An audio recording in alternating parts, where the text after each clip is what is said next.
1 of the 2020 MotoOption Supercross Series.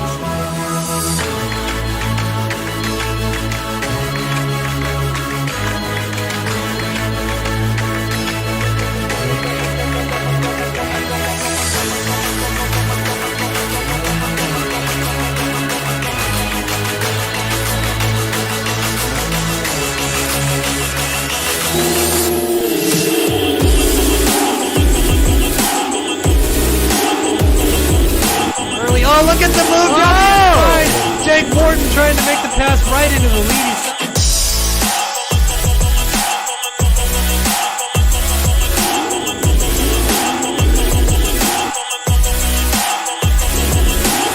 Now Carter's opened up a nice gap out front, and this could be goodbye time here, halfway through the main event.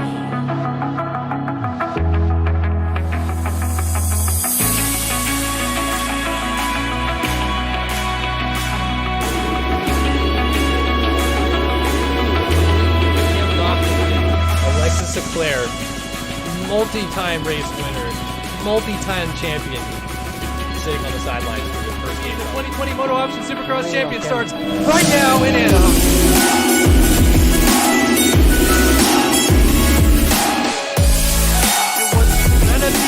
Lang again with the whole shot. My God! There's 4 people! Down in the background, Tyler Lang and where are all the heavy hitters that we were talking about?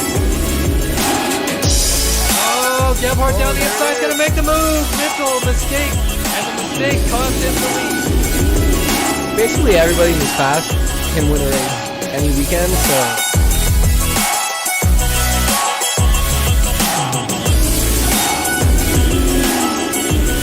Final time, the final corner. Your winner, Anaheim 1, Walter Gebhardt on the number 5 system decal ride. The man of the night right here is the number 5 machine, Walter Gebhardt. Picks up the win. Red plates next week in St. Louis. Welcome everybody to round number 2 of the 2020 MotoOption SX Series. Brayton Carter gonna have that red plate on tonight. We already saw him earlier on going through in the heat races. Jake Morton, who was second last week, not going through to the main event tonight. Clint Martin, Kevin Gonzalez, Daniel Irvine. 250 West main event. Daniel Mills.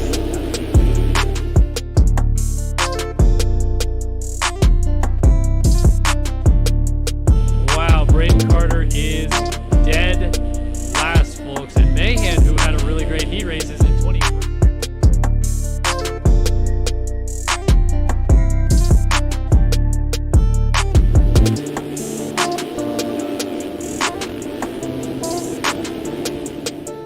It is the second career victory on the line. Daniel Mills has won the main event in St. Louis. It's going to go down right now here at St. Louis. We're looking at Jeremy Smith down the inside. He's got Gebhardt to his right and Haley to his left. Let's go racing in St. Louis.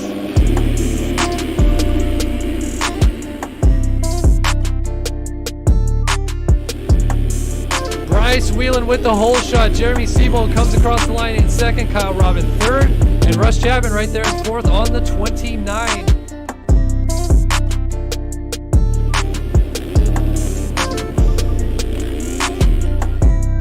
Seabold going down the inside after the finish line jump is going to take over the race lead in St. Louis and gets a triple out of the corner. Whelan also gets in right behind him.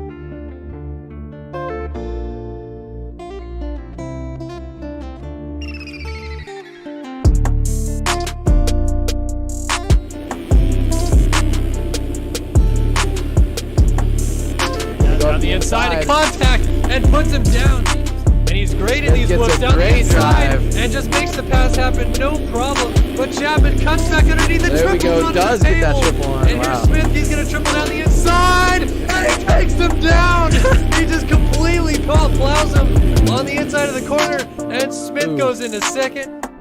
Meanwhile, Jeremy Seabold has won the St. Louis Supercross. It's up on the box here in second. What a move. He's going to cross the line here. P2. Chapman's going to be disappointed with that because he probably thought he was going to end up second there.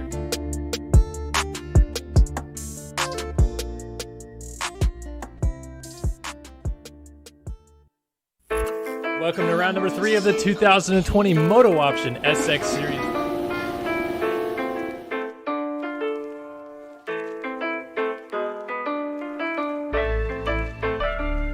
It is time for the third round of the year in the 250 West Division. The board is sideways, the flames are going, the revs are up, and the gate is down in Anaheim.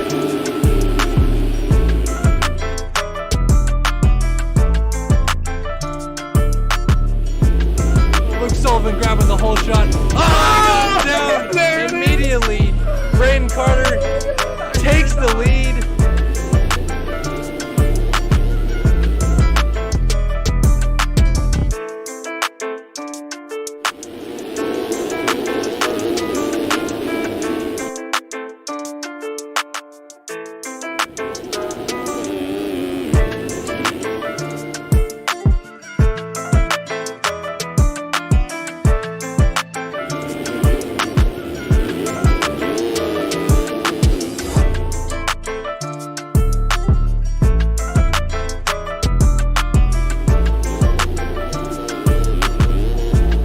Trying to hang on to second here. He is now guaranteed a podium after missing the main event last week, so this is a huge step in the right direction. Close enough. He's trying his absolute best. Davis made a mistake. Oh! Charging to the line. And it's going to be Davis just getting him over the line. And, Porch got second on cuts. Porch got second on cuts. Carter, 2 for 2 in Anaheim. He wins tonight at Anaheim, 2. 3 of the 2020 MotoOption Supercross Series is set to go from Anaheim. Let's go racing!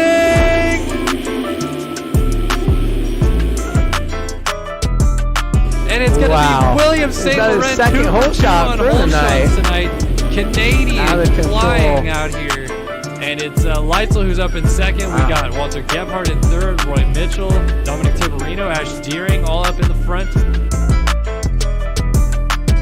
Look at Tiberino trying to go over. Chapman down the inside, makes the move into second, goes to 29.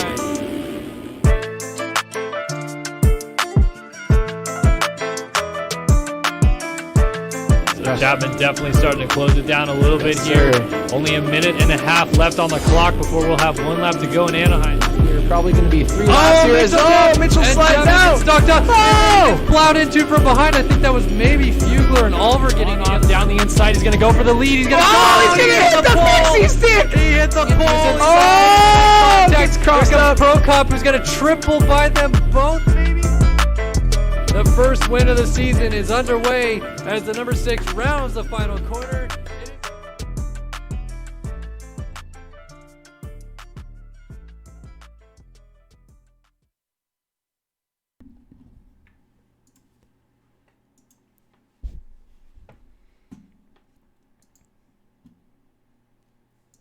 Welcome everybody to round number 4 of the 2020 MotoOption SX Series live here on Start Your Systems.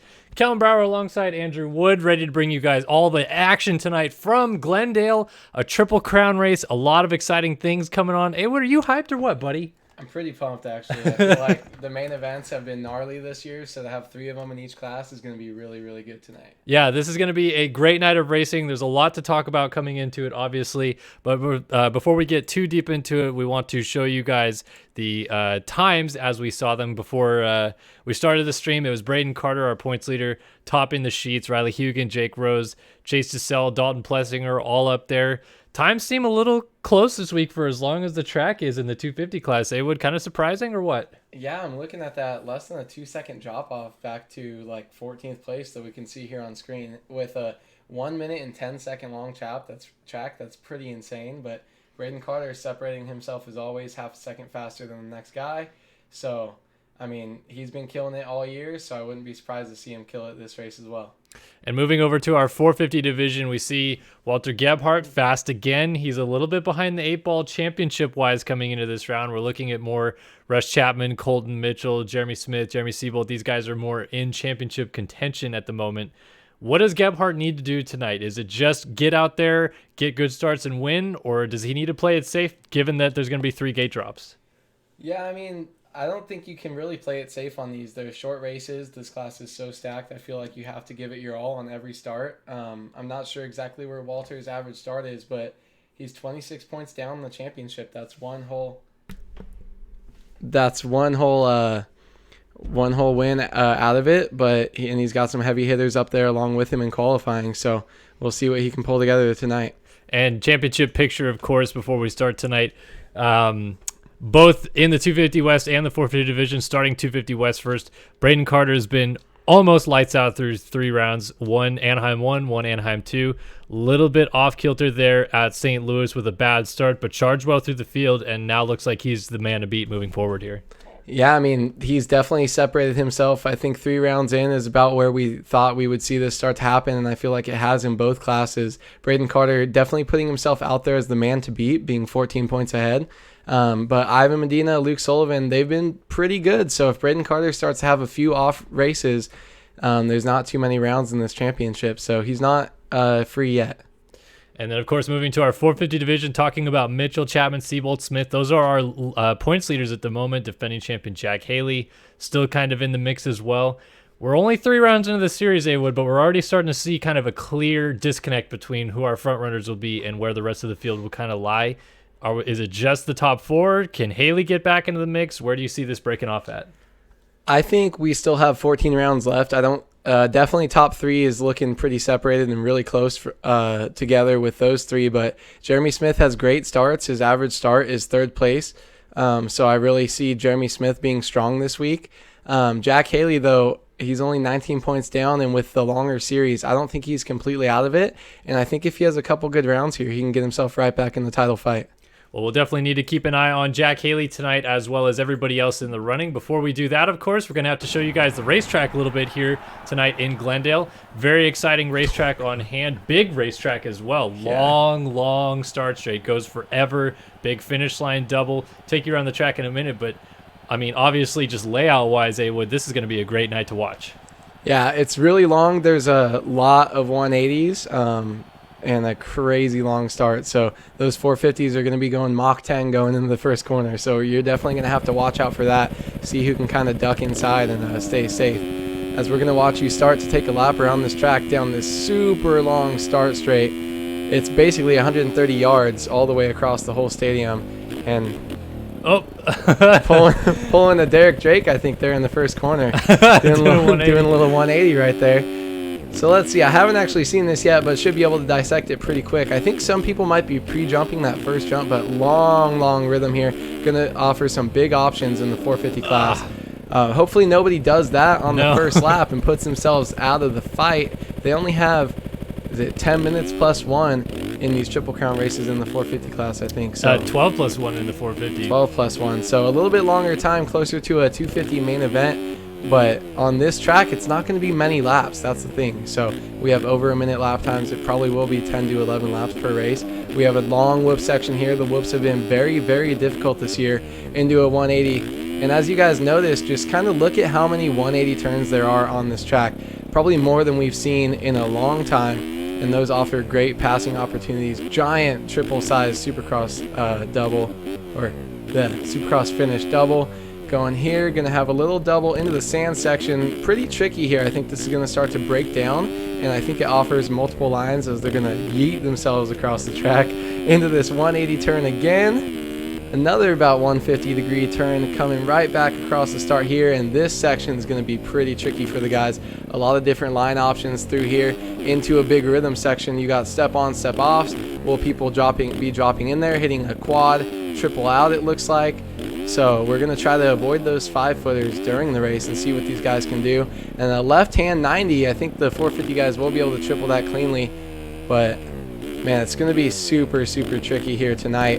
There's so many option choices, so many long rhythms, and so many opportunities for passing. This track's going to be great for racing. Yeah, clearly I'm not very good at the game anymore, but if I was, I would be very excited about racing this track tonight. A lot of options presenting themselves, like you said, with the 180s. Passing opportunities are aplenty. Oh, man, especially these short races. We're probably going to see some pretty nasty passes going on as well in these 180s, just back and forth, setting people up.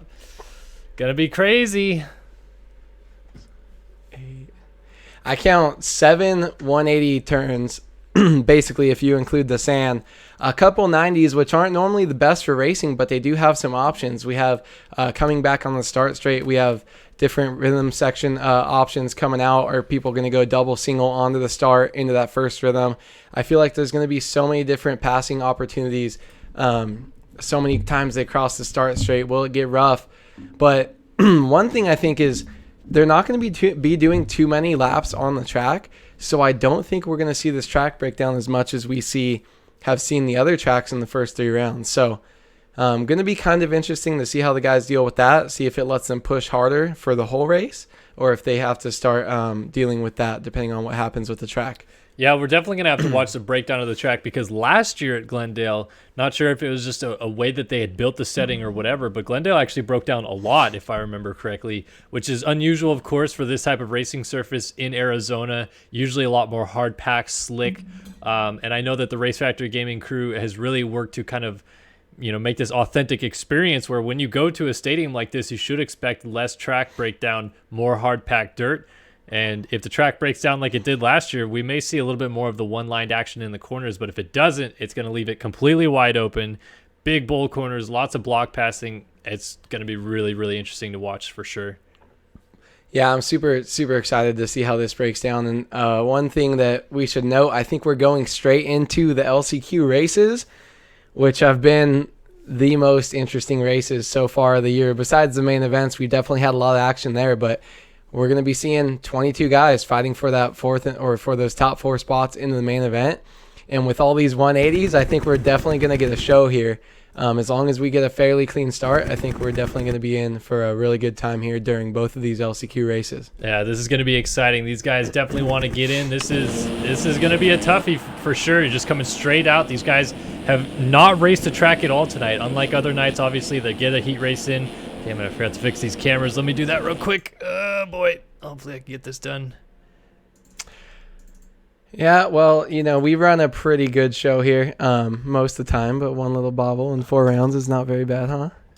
We're going to get you guys some cameras fixed here, get you guys the best view for the racing tonight. I'm interested to see who is going to be in the 250 LCQ here tonight. See if there's any heavy hitters that missed it. You have to qualify top 18 to make it in, so I think we're going to see the real start right here. Yeah, we're going to go racing right now. I'm going to skip out on cameras for one race, and then we'll join back in, but this is a view from third-person perspective in this LCQ. Yeah, and Ivan Medina is actually second in our point standing, so he needs to make it in, or he's going to lose so much. Riders going down. It's Mahan with the whole shot over Blakely, Devin Davis. There's a lot of really heavy hitters in this LCQ. Yeah, I mean, we've talked about both classes being so stacked. As you see, Austin Bear is going to try to double, triple in the lead, and but man, making that top 18 is definitely hard when you got 40 guys out there that have been hard to battle with all year. As you see, second place going down the whoops, Devin Davis. He's going to get passed by a lot of guys. We have multiple people in the top 10 in points trying to get into this main event. Oh, we got more riders down on the start straight. I think that might have even been Medina. It's not latching onto them at all. Yeah, right can't now. get him, but Jake Warden, we don't want to see him miss another main event. Anthony Pachon, Dylan Love, somebody else in the top 4, but we're looking at Devin Davis right here. Mudge going down. Michael Mudge down hard into the sand section as we have Chase Blakely who moves up into the P4 position. Definitely thinks that he should be up there, so he's going to definitely put in some work and try to make a gap on 5th place here and just ride a clean race. But Devin Davis does not want him to get away. Yeah, Davis trying to close in here on Blakely. I'll try to get us to the end of this section. Yeah, somebody going down right there. Stay on board here with Davis and then change cameras real quick. Yeah, we see Devin Davis. So these 250 guys are going double single to the inside, ducking right in after that long rhythm section. Let's see what these guys opt to do here. Devin Davis going to go double, triple, case up a little bit, not be able to complete the next triple, but still able to go double into the corner. Definitely going to be really interesting as Devin Davis pulls that 3 out of the corner and is going to throw a little whip for us here. Not bad. Yeah, these guys all kind of separating pretty quickly, at least so far. It is Austin Bear, though, leading from Mahan, Irvine, and Blakely. So the top 4 trying to get away from everybody. Obviously, Davis would like to make his way in, though. Yeah, and being in the top 4 in the LCQ is very nerve-wracking. So I think these guys definitely don't have clean air here. They have to battle some nerves. They know they want to be up there, and they're just kind of fighting themselves. Probably have high heart rates right now. So Chase Blakely just trying to stay up. But if any one of these guys goes down, Devin Davis is going to slot himself right into a transfer position. Yeah, it looks like even Austin Bear and Daniel Irvine were getting into a little bit of a battle there. Now they've kind of separated the triple on, off the table, and then they'll triple single into the corner here. Going forward with Irvine, who's trying to get the move done on Bear. In fact, actually, our top four is right on top of each other now. Yeah, and Devin Davis only about 2 or 3 seconds back off these guys, but this is looking kind of scary. We're going to see Chase Pete go double, triple, Different triple. lines all throughout, and a couple guys going down. That is going to be Mahan and Bear both down. Mahan was blowing the rhythm, and Bear landed on his back. That's going to allow Davis through, and looks like Clay Alfrey also going into a transfer spot as well. Yeah, just like that. Both of those guys into the main or into a transfer position for the main event. One thing I just saw, we have Ryan Mahan just short. Jacob Warden still in P7 as Clay Alfrey tries to make the move and doesn't get it done. Davis got kind of hung up at the end of the whoops and then stood up in the corner, and Alfrey tried to cut back underneath and just clipped his rear tire. So Alfrey's got to go back to work here to get inside the top four. Yeah, man, and Alfrey getting caught up, and he's gonna go down thanks to front end lock there. We'll see what he can do. Braden Carter in chat as well said Ivan Medina, if he doesn't make the main, he's in 22nd place right now. I don't know if he quit or if he's just had such bad luck out there. I think he's quit because look at his gap. It's stagnant at 12.008 seconds, so I think he's so Ivan Medina was 14 points behind our points leader, Braden Carter. So that opens up a huge gap that Braden Carter is going to have over Luke Sullivan starting the night even. And, man, this 250 title might just be a runaway after this crazy LCQ. But we'll see if Luke Sullivan and some of the other guys have an answer for them in the main event. We're going to go back on board with Austin Bear here. Now, Austin Bear is in 5th right now. He's got Jake Warden right behind him, and they're trying to catch Mahan, who is back in the final transfer spot. Going to try to tighten this thing down here with just a little over a minute or so left. I think, actually, white flag maybe this time by. Yeah, I'm not sure. This track is... Oh, and Bear's going down. And he's off the bike, too. Almost landed his little pirouette there out of the whoops, but, man, this is just crazy. Ryan Mahan there, so we saw Jacob Warden, Daniel Paz here on the screen in 6th place. Not too far out of it, though. We saw crazy action with those 2 leaders going down before us. Daniel Paz throws some style for us. He definitely is not out of it yet. There's still a lap and a half on this super, super long track for these guys, so we'll have to see just what happens in these final laps. All right, so it's still Blakely leading this thing right now. Blakely on the 21 has established a nice little gap for himself. He is out front of Daniel Irvine, and he's turning quicker lap times as well.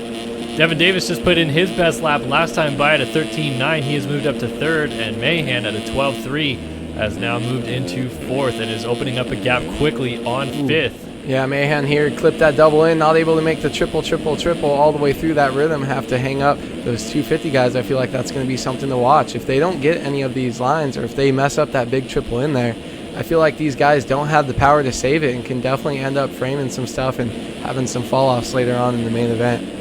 In this long rhythm section, Mahan getting all sorts of sketchy and definitely saving that there, holding on to that 4th and final transfer position. Yeah, he's trying to hold on tight. Jake Warden is coming, and of course Jake Warden would like to reestablish himself at least some level in this championship hunt after finishing 2nd at the opener and then missing the main event the next week at St. Louis. Been a rough couple weeks so far for Warden, and he would like to go right into the main tonight if he can. Yeah, I mean, these guys only have an hour to qualify. That's why you see so many heavy hitters on a long track like this. You're not getting too many laps down on the track. You're not able to see the rhythms that much and kind of play with them before the next race restarts to get your qualifying time. So these guys probably have six laps at a time, maybe 25 laps total on the track, which is pretty closer, or they're going to be doing more than that in the night show. So they really don't have that much time on the track here and not too much familiarity, especially in these long rhythm sections that ability to be really tricky.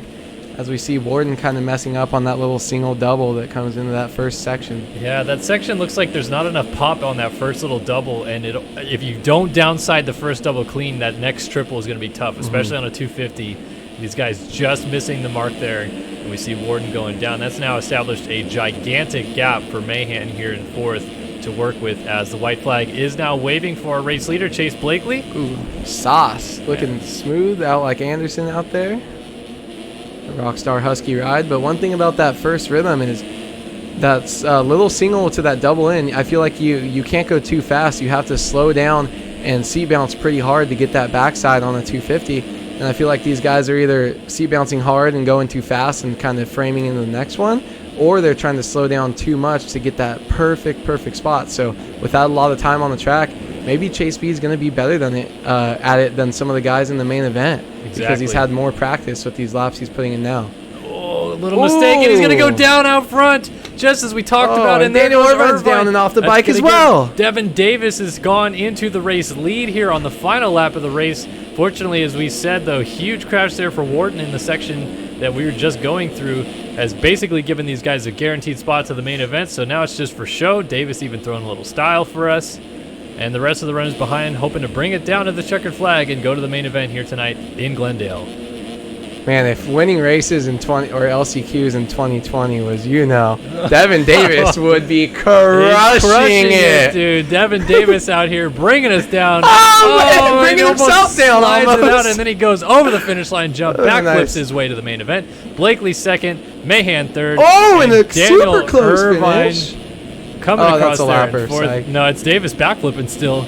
Oh, And Daniel that Paz scared me. Daniel Paz comes across fifth. He's missed out, as has Jake Warden, Austin Bear, Fred Heather, Hunter Braun, Alex Helms, Michael Mudge, Tanner Thorson, AJ Green, Dylan Love, Rasmus Erickson, Anthony Picone, Picone missing out, man. Tommy Delaire, Brandon Holmes, Clay Alfrey, Brady White, Zach Ginter, and of course Ivan Medina not going through. That is a big bummer championship-wise, as our second-place man in the series is going out here tonight in Glendale.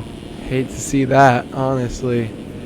But, man, Devin Davis almost taking himself out there. I'm like, I feel like he was slowing up kind of for fun, but, hey, in sim, one little tip over, he could have a fall-off. He could have been out of it. Yep. But a little nerve-wracking there, but Devin Davis just crushing it. Just crushing it, dude. Crushing it. All right, 250 LCQ is now done here in Glendale. Coming up next, we have the 450 LCQ, obviously. Going to be interesting to see which of our top runners weren't able to make it throughout a qualifying. Probably could refresh the page right now, but I'm almost excited to be surprised by who's going to be in this LCQ for the 450 class, because it's so deep. And it's crazy to think that there's going to be some guys that just straight up were not fast in qualifying that could make it into this program here tonight. Yeah, one thing I wanted to go over pretty quick before, if we see any of these guys in this LCQ, this could help us out here. I have the average start for the top fives, average hole shot position for the top five in the 450 class over the last 3 rounds. We have Russ Chapman in 10th place, or 10th place is his average hole shot. Jeremy Smith, his average hole shot is 3rd. Jack Haley, 15th. Jeremy Siebel, 8th. And Colton Mitchell, 5th. So Jeremy Smith, I feel like, could be a surprise tonight. If we see him pulling off these top 3 starts in every single main event tonight, he is kind of a sleeper to win. I feel like tonight he's 3rd, or he's only 4th in the points, only 12 points down. So I don't think he's really out of it. And if he puts together a good race tonight. I mean, Jack Haley, though, that average start of 15th is kind of rough, and I'm a little worried about him. Holy cow, Helix Nebula dropping off of something. What's a SEK 50. I saw him do it for 25 earlier. I'm not sure. You want to look on your phone what SEK Yeah, means? I'm going to, but you should approve that message right there. Thank you, Stephen Drew. Yeah. We approved that message. Hey, Kellen's looking great, too. We got some matching shirts on, thanks to Rival Decal. If you want to send us free stuff, we're always for it. So, but man, 450 LCQ about to get underway. We are almost in. It looked like it wanted to load in right now. It tried. My game likes to just crash half the time. So honestly, yeah, but that's how we get this amazing quality for these races. So. What's up, everybody in chat? I'm reading chat over here. There's loads of people dropping by. So good to see everybody. Every week, you guys are absolutely crushing it. Absolutely crushing it. Just loading it up in chat. Loving all the conversations that are going on. Loving you guys hanging out and watching, of course. Awa and I are having a great time broadcasting every week. So really, really appreciate all the support. And yeah, really excited. It's a Swedish krona. Oh, it's a Swedish krona, so it's 1/10. So hey, I mean that's $5. $2.50 and $5. Thank you so much. Yeah, thank for you, all the Helix help. Nebula. I appreciate that. You help us out here. Keep Kellen buying me a beer or two every night. So thank you. Swedish kroner. You know, Ivan Medina just decided that he can't do this anymore. Oh, here we go. You're gonna I'm do not, this, aren't no. you? Oh, We're no. good. That's it. Oh, I just no. wanted to, like, Um, just a little sneak peek. Look at that. That looks cool. Kellen over here looks like he's making EDM, like, music video. not sure what is happening in the server. I think they're maybe Holy Cohen maybe Hour! waiting for me. Cohen Hour is going to be in this Roy LCQ. Mitchell, Craig We got- Leak. Yeah, Lang, Ohlert, Roy Mitchell, Shipley, former winner, Ritzler, former winner in this class. Wow, this is a deep LCQ. And even William St. Laurent, who hole shot the main event Yeah. last week, is in this LCQ. This is going to be stacked. Woo, boy, this is going to be crazy. I'll be back soon, Steve Drew. We could stretch some bikes. Our resident shredder, Sabrina Ritzler, out here, just crushing it. Hey, shout out Kellen Williams, by the way, in chat. Same name as me. That's super rare. It's crazy, but Yep. Whatever. Kyle Miller has the same birthday as me. well, Kyle Miller. I mean, he's our on track field reporter. Yes, he's our Field official, analyst. unofficial analyst for Official, Race Factory unofficial Gaming analyst. or for Start Your Systems. You know, for a while, I really wanted to do like a throw it to someone trackside. And my wife said she would do it for a while, but I was always like, man, we should really have someone do who it knows? that, like, Kyle Miller might have to Kyle step Miller. up. If he makes little pre-roll videos, we'll just sprinkle them in there. Yeah, Like, you know, you here's never a track know. report. Here's a series report. It'd be kind of fun, to be fair. Just saying. Kyle, if you're looking for something to do, you heard it here first. Man, so let's see. This is stacked. Just like every 450 LCQ this year, these races are absolutely stacked. So you have 22 guys who think they should be in this main event just because they didn't qualify very well. It's not that they can't race their way in, but like we said, they don't have too much time on the track. So I see Motocross Boy 7 in chat saying, did you already do the heats? My friend, it is Triple Crown racing Triple tonight. Crown, baby! No heat racing. So what we're doing right now is 18 riders have already qualified in through the qualifying session that was done 1 hour before tonight's racing. And the last 22 in the top 40 are now going for the last 4 spots in tonight's main events through the last chance qualifiers. So we're starting the night with last chance qualifiers, as they should in real life as well. And we're going into the main events after that, right? So first up, we'll have a 250 West 10-minute main event after this LCQ, and then a 450 main event that goes 12 minutes in a lap after that one. And then again in the 250s, 450s, 250s, 450s, all the way to the end of the night, folks. We're going to have a great time. And by the way, if you guys are just joining me right now and you're going to be staying up really late, or I don't know, whatever your plans are tonight, I'm also going to be doing a live stream of the YouTuber tournament. Why is that taking so long? Of the YouTuber tournament between myself, Donut, Tylen, and Wyndham 151 in Monster Energy Supercross 3 tonight at 11 p.m. We needed to do that a little bit later so that the Italians from Milestone could be awake for it. But yeah, going to Bright do some and early. late night streaming. yeah, I'm actually going to race for Kellen because I'm way better than him. Actually, I've never put a lap down in the game, but I'm so excited for the release of this game and to just start shredding Kellen and all the online races. You know, I skipped out since the first one, so I'm ready to be back and take some wins in that series over you guys. So watch your back, Kellen. Oh man, I'm excited. Here we go, folks. 450 LCQ is on the gate. Only 4 of these guys are going to the main event, and we're about to find out right now who it's going to be. Let's get those revs up and go racing in Glendale. Ooh, as we see a couple decent starts from the outside, and Forgot about that. I don't know what just happened. Oh, everybody went down. Everybody Basically, went 12 down. guys down on the ground right now. All right, so out front right now, Ooh, great start by Craig Leak. Yeah, Thomas Wilcox in second, Dylan Copeland go. in third, and Sean Smith in fourth. Tiverino, oh man, Oh. loads of guys going down. Everybody's down in the second corner. Some big names down here as well. Thank you, It's coming in. Helix. Cohen Hour's getting, it's just a Oh, kid. it's literally that one dude went down and just everybody. End of the first rhythm. In this LCQ, you need these starts and you need the consistency that these guys in the 450 class have. Craig Leak got somebody right on his tails here as they're going to go over the giant Supercross double here into this nice little scrub double.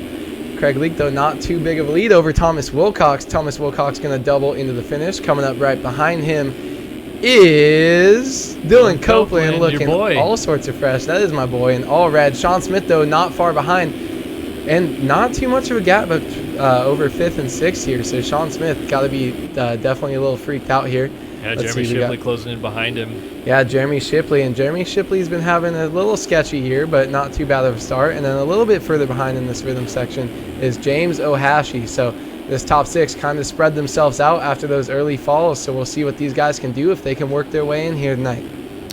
All right, looking back up to the transfer spot, it's now actually Copeland. We also have Sean Smith coming back on the track as Shipley was trying to make the move, and now everybody's kind of funneling in. I can't believe Shipley still tripled out of the corner after he made such a mistake at the end of the rhythm there. Yeah. He's trying to go after Sean Smith. The whoops are going to be tricky tonight, and Sean Smith getting a big kick, but he's recovered and goes around the outside of Copeland. Yeah, D-Cope smart there, though. Stays low in that berm. Definitely has a lot of racing experience. Man, and that gear right behind him on Shipley is absolutely insane. If you look at the back of it, that blows my mind. When you guys have clean setups, I really like it. It's got a little sparkly bronze thing going on, but Shipley has Ohashi closing up right behind him. Ohashi's still in 6th, so absolutely launched that off the track a little bit, though, too. I want to see what rhythm sections these guys are doing here compared to the 250 class. Oh, Jeremy Shipley barreled out of it. Oh, he almost made a huge mistake that cost him a chance at the main. And he barrel rolls it out. Fortunate only to lose one position there as Ohashi goes on by, but still in the fight trying to transfer to the main event. Oh my gosh, as D-Cope's going to go for that double, triple. I think there is a little triple inline there, though, so we might have to keep an eye on that with some of these 450 guys, see what else they're doing to separate themselves from the 250. D-Cope looking pretty comfy, and Craig Leak actually going to retake the lead over because Wilcox. Wilcox was down, and he gets stood up in the corner. He's got no drive for the whoops. Here comes Shipley down the inside, and Shipley's going to make the pass. Oh, my. And a 4th, blowing down the inside of the whoops there, looking like Malcolm Stewart. Just crushing those whoops. Definitely, I was going to say looking like Mookie. If there was 4 other dudes in that whoop section, he would have passed him as well. But, man, Wilcox getting a little bit sketchy. Needs to get his way back inside that top 4. Get himself in there. None of these guys want to miss the main, and these are the ones that are really close. And yeah, look at Wilcox trying to fight back immediately. Now Ohashi, his teammate, trying to jump in there as well. And Shipley's just trying to scoot away from all the chaos behind him, now putting the pressure on Dylan Copeland here for the 3 spot. Yeah, let's see. These guys are opting for that single, double, triple on, off. Let's see, triple. I'm wondering if anybody can quad out, but they might not be able to make that turn. Maybe if you can quad out and get that triple as a... Shipley is going to go off track. These guys both Shipley just made comfy. a mistake. He's going to case the triple. Here comes Wilcox around the outside, and he's going to triple to the outside and make the move. Shipley almost went down. Now back to 5th. It's Wilcox back on the bubble in 4th as he continues to try to run down Copeland ahead of him. Yeah, man, Jeremy Shipley, just a small little mistake early in that long rhythm section. Look how much time it lost him. He was able to get gap, but Shipley is absolutely crushing these whoops and just gains so much time back there. And Shipley, man, if he makes it in the mains here tonight and he gets a start, just with him being so comfy in those whoops, he could be a definite threat. We have just such a long rhythm section here tonight. Oh, Shipley a little short and knuckles the landing there. Ohashi still lurking as Wilcox jumps off the track. There goes Shipley down the inside. They're going to be almost bar to bar across the start straight. This is the battle for 4th in the LCQ from Glendale. Triple Crown Racing tonight. Yeah, it's going to let Ohashi back there still, I think, try to get back up in front of him. He's not too far off here, but, man, this stuff might get heated. We might see some people starting to go down. Let's see what Shipley they do. trying to settle in. Wilcox trying to go back to work, and all the while, no problems going on out front just yet. Craig Leak still... Oh, and Sean Smith has gone down. Sean Smith has gone down at a second, and he gets landed on. Fortunate not to go down again. And is that Ohashi I see off the track? Yeah, it is in the background. his head. Yeah, and he must have just gotten bucked off the track there. And such bad luck, but we see Roy Mitchell moving up. Did he actually make it into a position? He was in 7th. Lee, Copeland, Shipley, and Wilcox. But yeah, Mitchell is coming. Mitchell close. Mitchell was killing it last weekend too in the main event. He was up there in the top 3 for a while. So I feel like once he gets comfortable, he can definitely just ride his heart out. He's pretty smart. But man, with this qualifying for these Triple Crowns, it's kind of tricky. Just like in real life, some of those bubble guys that can race themselves in might not be the best qualifiers. As you saw, Barsha qualified like 17th this week. Right. So it's all you have to do is be in the top 18. So there's some heavy hitters that are definitely going to miss out this week. I saw Jeremy Cohen, our top 10 in points, not in there. Just a couple other people that are way far back. If we look through, Tyler Lane was on the move, but still back in 8th place in this LCQ. Dominic Tiberino no slouch. Definitely still back there in 10th place. Sabrina Ritzler going to miss out. Victor Nykot, just so many people all year missing LCQs, and this one's going to be the hardest one to make it into the main event. Yeah, white flag should be waving next time by, and we're watching Mitchell as he is trying to close the gap here on Wilcox, getting ever so slightly closer. Wilcox off the track, but not a huge mistake as he jumps back on right in front of him. Meanwhile, Shipley's still tailing Copeland down the inside in the whoops, and he's going to get into it! And they're both going down. Decope stays Shipley up, though. stood up in the corner. Mitchell laying on top of him. Oh, Is no. that Landry going through for a position? No, it is not. Landry looks like he's a lap down on the 143, I believe that is. Decope's still up there. Does that put Roy into the top 4? Yes, it does. We got Wilcox in 3rd, and we have Roy Mitchell back here in 4th place in the final transfer. Got a little luck there. Shipley has to answer Ohashi. Tyler Lang has been charging this whole race, but it is the white flag lap.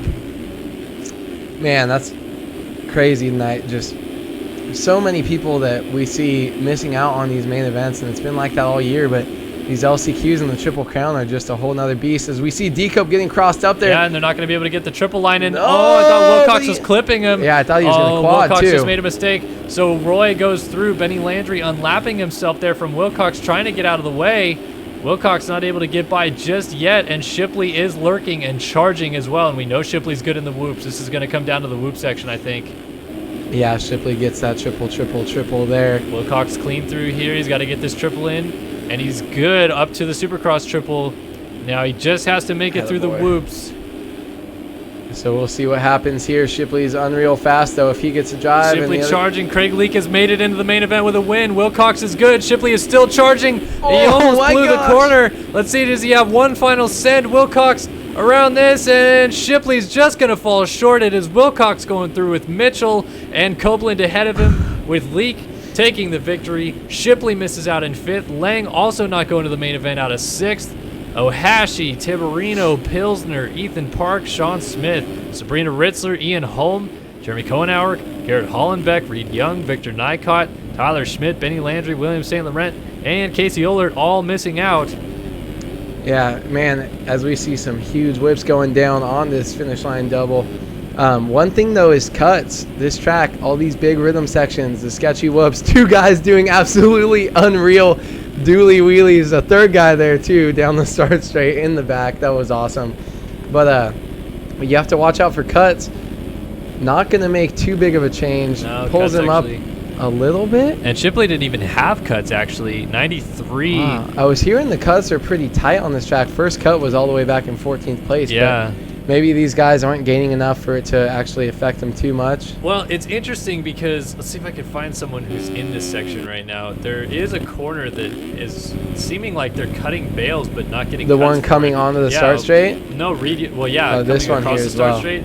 Yeah, all these guys are going triple on, off, and then they go triple into this corner, and then when they land, it seems like they're going like exactly like that, exactly Yeah. what Reed Young just did there. I'm seeing guys doing that there, and I'm curious if that's not giving them cuts. That should be perfectly, honestly, in my opinion. The pixie stick could have been placed slightly better. Yeah, that's true. Timing gates too, because these guys would have found out way quickly if that timing gate was getting them cuts during qualifying. As your time doesn't count if you miss one single timing gate, whereas the race, your time will still count as long as you don't miss 2 or 3, depending on the race server and how fast you go by them. But so these guys must have figured out, hey, you can kind of cut that. But in that section, looks doubleable to me. It didn't look from that third-person perspective. I mean, if I were these guys, I'd be trying to send it across that and get that double out, since they're kind of doing that double single anyways. But we'll have to see what these guys do, as I think we're going to go into the first 250 main event here with the 4 people that qualified from our LCQ. So I'm so excited. Oh, I love Triple Crowns, man. They're so good. My heart's going to break, though. I don't know how you feel about it, but I personally wouldn't like to see them at every round. I like where it is now, where it's like they're sprinkled in. They got 3. It adds like a little bit of flavor to the series, a little bit more excitement, something different from week to week. What do you think? I like them. At first, I really didn't like them. Maybe it's the fact that I'm friends with so many bubble guys, friends that are coming up, amateurs, privateers that don't kind of make it in. Right. And they're kind of in that 30 to 40 range. I've literally talked to them, and it's like, Triple Crown, I'm not going. There's certain things that keep people going, sponsors and stuff like that sometimes. but it's just a big waste in real life. So that kind of turned me off.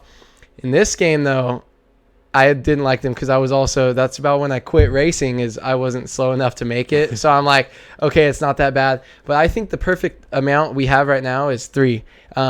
We have 2, maybe 3 East-West shootouts. Vegas, we have 1 in the middle. So I think that's super interesting. So 5 out of 17 rounds that mix it up a little bit and make it interesting, I think that's a good amount. I don't think I'd like to see many more. I think the shootouts are a little sketchy too. Like 2 is cool. It's really cool. Right. But I don't want to see, if we had a Ferrandis on the East Coast, dude, like last weekend, it would literally be, there would be riots. So I don't think anybody would agree with me with this, but I actually think one of the shootouts should be a Triple Crown, right? Because like you have one coast doing 2 and another coast doing 1 Triple Crown right now because of the way that it's 3 for the 450 class. That's true. Maybe they should do 4 for the Triple Crown though. What's up? Well, yeah, if you're gonna make it even, make it even. But if it's only gonna be 3, I would say maybe have one of the showdowns be a Triple Crown. That is pretty an interesting idea. The only thing I'm thinking is 22 guys in the main.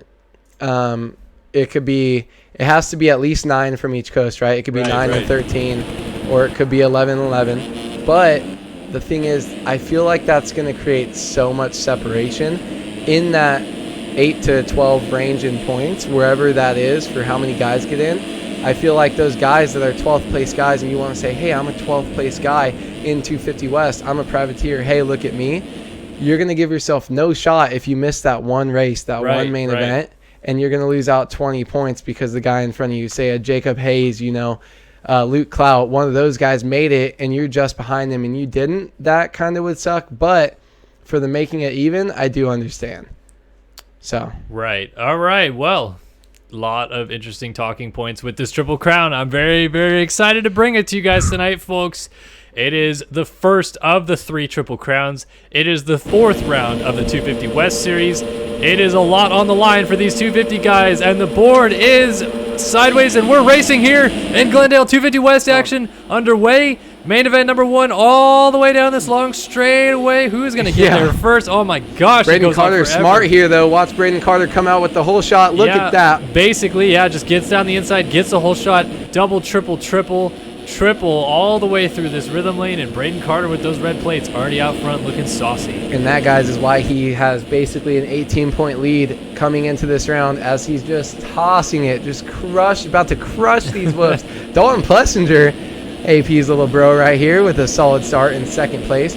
But he is so smart. I saw him on the very inside gate. He got a good jump, but wasn't able to pull the guys in the middle. So he slowed down. He was about 10th to 12th coming in that first turn. Hugged those bales tight and got himself a perfect hole shot. And I wouldn't be surprised to see him run away with this win here in this first main event. I know it's early, but he's just such a smart racer, and he's your points leader for a reason. Yeah, so we got Hubbard back here, Chase Blakely, Zoa Cross, Ben Seberg all mixed together. It's the battle of the Husky crew going on there.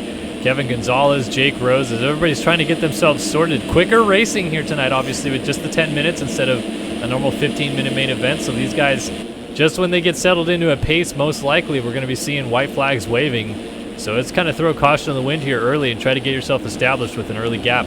Yeah, we got 3 starts, 3 very long and going to be interesting starts, I see, and 3 really quick battles. All this tight action we got here.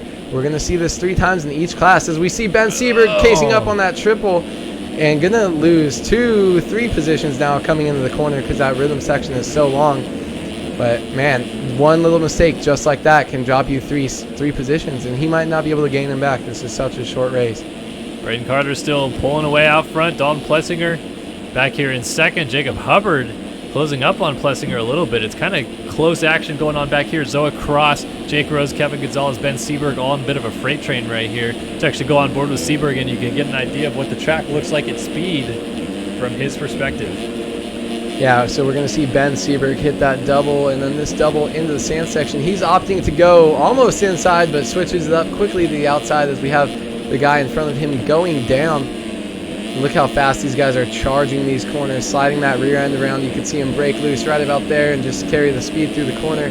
This nice little section, they're kind of tricky into that thing. Little bounce double, stretching the triple arm for the 250s. Seberg struggling, but still able to pull out the big rhythm here. We'll see what he does here. Going to go double single onto the start straight.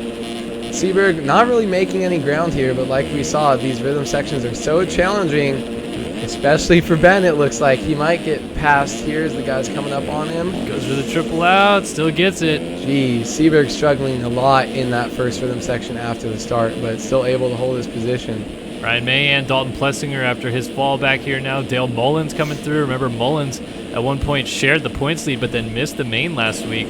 Or no, that's Clint Martin. I'm sorry, not Dale Mullins. The other Aussie, the other Transmoto rider. Bobby DeSalle, Daniel Irvine, Kevin Gonzalez, Rogan McIntosh. This is a freight train right here, and it's going to cause some chaos. We got riders going down everywhere. I think that's Devin Davis taking evasive action off the track there. Irvine then gets plowed into by Jordan Bailey right there by the looks of it. It is Robert looks like Wilson. Kellen Brauer. Yeah. Oh, Austin Forster switched to Husky over here. Oh, and Kevin Gonzalez down again with Trevor Spencer. Oh, what a mess. I forgot that was Monty. Monty Wilson finally getting up. Man, that's crazy. That long whoop section, I feel like those guys get such high speed that they just start cartwheeling halfway through, and then you're not really able to switch your line as easily as if it was a slightly shorter whoop section. We got Daniel Mills here, your St. Louis main event winner, all the way back in, I think, around 10th place, and I don't even know what just happened. Off the track, just moseying around over there. Riding with his buddies back here outside the top 10. Yeah, they're actually 20th. We're all the way back here. I didn't realize how deep in the field we got. Wow, you guys really suck as we see Braden go now. We see Braden Carter greasing into the bales. Man, he's looking good for this championship already. So He just well, Luke Sullivan, if you take a look, was 17th last time I saw him. Uh-oh. That's 18 points down. So And where's Bobby DeSalle, who's 4th in points? Here he is. He's in 9th. There is no crown. There is no crown. Oh, man. Bobby Chase DeSalle riding for assistant decal.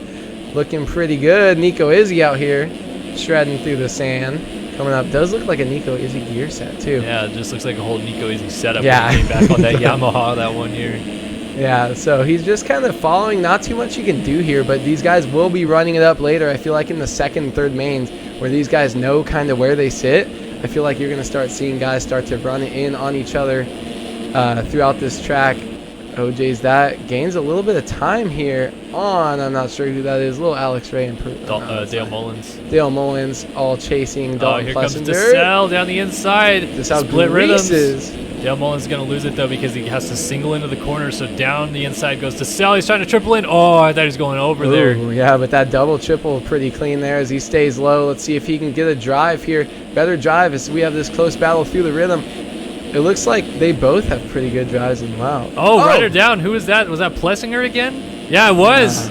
Dalton Plessinger down again at the end of the whoops. I think he's a little shorter than his brother. Maybe that's why he has so much trouble in the whoops. Luke Sullivan, though, so far back, battling with Seberg, though, now. Yeah, Seberg trying to swing down the inside. Sullivan would cut back underneath, but it is going to be Seberg making that pass, and that's going to move the number 38 right up into 10th and push our third place man in points, Luke Sullivan, down to 11th, as Braden Carter's just watching cha-ching, cha-ching, cha-ching tonight. Points headed his way with nobody else really challenging. Yeah, I mean, to gain an easy 26 points on the guy in second who doesn't even make the main is pretty nice. Oh, we got a rider down. That was Zoa Cross off the side of the track, and Cross getting back going behind Dale Mullins. So Mullins taking advantage here of some misfortune of other riders going down to weave his way closer to the top 5. Bobby DeSalle up here, Ryan Mahan, Jake Rose, Chase Blakely, Jacob Hubbard, but Braden Carter. Yeah, Chase B with us. Out front. That was sick. I love that. Please keep doing that. Anybody, just keep wheeling that because that looks awesome. Chase B went through the LCQ, and he's in a solid third place here. Like I said, he's a racer. He knows how to be up here. But, man, Seberg back there. Luke Sullivan, 3rd in points, back in 11th place. Clint Martin, 5th in points, back in 12th place. These guys are just so far back with the bad starts, but hey, anything can happen. It doesn't look like it can for Braden Carter, but you can go 10-2-2 and get some solid points leaving here. Exactly. So it's not over in the first race, but you definitely want to be one of those guys the Chase Blakely's, the Braden Carter, the Jacob Hubbard up there with a solid start. It's almost like Loretta's, as Jake Rose is going to switch up his line. And it works. Actually going to get the pass done there on Ryan Mahan. That's going to move him up into 4th. Mahan back to 5th now. Oh, and Mahan goes down, actually. Tucks the front end on the face of this jump. There goes Bobby DeSalle. There goes the 61 of Dalton Plessinger. So everybody trying to funnel on in now as Mahan gets going just ahead of the 38 of Ben Seberg. I forgot about that Brock Tickle. Yeah, Carson Tickle used Carson. to race. Oh, almost just ruined everything. Oh, here's Seberg down the inside of Ooh, Mahan, saucy. rubbing into the corner and still tripling out. It's amazing these 250 guys get that drive.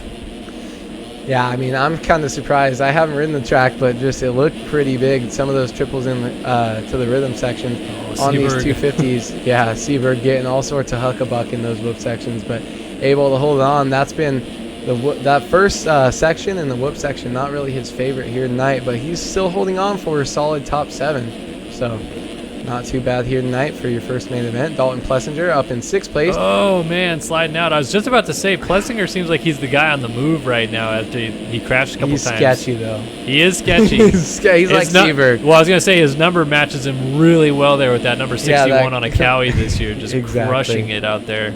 Dalton Plessinger. Just home life. I wonder the home life must not be good, but hey, home life apparently got better for the number 61, so we'll see. But Dalton's still out there getting all sorts of sketchy. T levels might be a little bit too high. You never know. But Dalton Plessinger getting that double, triple. Haven't seen him up here too much, like if at all this year, right? Like kind of sprinkling himself in there in heat races, but he's looking comfy on this track and scrubbing almost too much on that double out. Scrubbing his way through the rhythm lane up to that triple there, and he is absolutely flying right now, trying to regroup, go back after Bobby DeSalle. Jake Rose up the way just a little bit here, running down Jacob Hubbard. So Blakely has worked his way around Hubbard, now finds himself in 2nd. Braden Carter is absolutely checked out front and should see the white flag next time by. We want to keep an eye on this battle here for 3rd. This is a good one with Jake Rose trying to close it down. Oh yeah, Jacob Hubbard was let that spot go by to Chase B, a guy who's been there before a lot. So kind of, I feel like he's a little bit out of his element up here this far. But Jacob Hubbard, with Jake Rose right on his back, Jake Rose is going to get that section, but mess up the step on. Oh, and he's going to go down, just case that off the jump there. And here comes Bobby DeSalle going through. Dalton Plessinger also going to find his way through. So Jake Rose falling outside of the top 5 now, and just when we start getting a good battle going, it all breaks loose. Yeah, but man, back up front, Braden Carter. He's been looking so awesome on that clean Honda setup. I love that font, that red plate. He just looks so good, and he's riding phenomenally. Look at that, jumping into the sand. Just so much confidence here in Braden Carter, and it's showing in his races. 10 minute, 30 seconds into this race, and he has a 20-second lead over Chase Blakely here in the 250 first. Yeah, Yang. it is. You were going down that route. You were No, trying we're to not. bring it in. We're not. Oh man, Braden We're Carter keeping it clean. trying to figure out if we're gonna see Braden Carter lose the rest of the year, because he has looked really good here these last couple of weeks, and his starts seem to be back after he had a rough go at St. Louis. Getting a great start here again tonight, and basically just checking out here with this first main event victory. Still has 2 more to go tonight, obviously, but in the right direction for sure for the number 32. Yeah, that setup is so clean too. Looking at that black Red Bull helmet with that black A-Star setup, and look how just comfy he looks. Literally, Dude, he's just gliding across the top of the woods. not even crushing, because he wasn't even No. dropping in. Just he looks like he's on a magic carpet. All right. He's got Final arcade corner, physics. Braden Carter taking the win here in main event number 1. Big whip over the finish line, style for days. Chase Blakely looks like he should hold on to 2nd, no problem. How about Bobby DeSalle? Whoa. Nice job getting all the way up to 3rd. He's got a case. Dalton Plessinger sending it caution against everything else right now. This Let's might see. be a last lap battle whoop section. Jake we got Rose. 4 guys coming in this last whoop section. Oh, Look at DeSalle is getting sketchy. Oh, He saved it, Nico, but here is comes Plessinger. Oh, we got a rider down. It's 192. Oh, 3 riders. Who's going to get he this is spot? getting Oh, yeeted. everybody's trying to come flying in. Plessinger was really kind there, and in the end, it's going to go DeSalle, Plessinger, Rose across the line, 3, 4, 5, only separated by 0.7 of a second there. That was really close. Yeah. Oh, no. Was that a guy? Was that a position? No, Okay. Hubbard. That was messed up. That was. Hubbard, Seberg going through in 7th, 8th here for Luke Sullivan. Man, Luke Sullivan, not what he wanted. Actually, what he wanted. He was in 17th, so that's a I was good gonna say point he saver. got a pretty good return there for where he was on the first lap, and so across rounding out your top 10, Clint Martin looks like he's gonna pick up an 11th here. 12th right behind him is his teammate Riley Hugan. The Aussies attacking everywhere. Kevin Gonzalez back here in P13. Can you do an Australian voice? Man, that's wait. absolutely crazy. Who That's said happening. that though? I was, Kyle Miller, that's our track reporter. I was talking to a woman earlier today.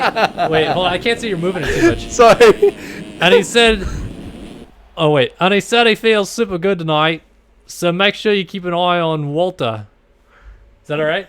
That's freaking awesome. I didn't know Kyle Miller was Australian. I don't know if he is. He rides it like Glen Helen and stuff. What are you talking about, dude? Why do I need to do it in I Australian? don't know. Maybe he was trying to be Lay Diffie, but Lay Diffie? Lee. Lee Diffie. Oh, man. Whatever, dude. Unbelievable, this A-Wood guy. Unbelievable. This guy knows nothing. Who the heck is that guy?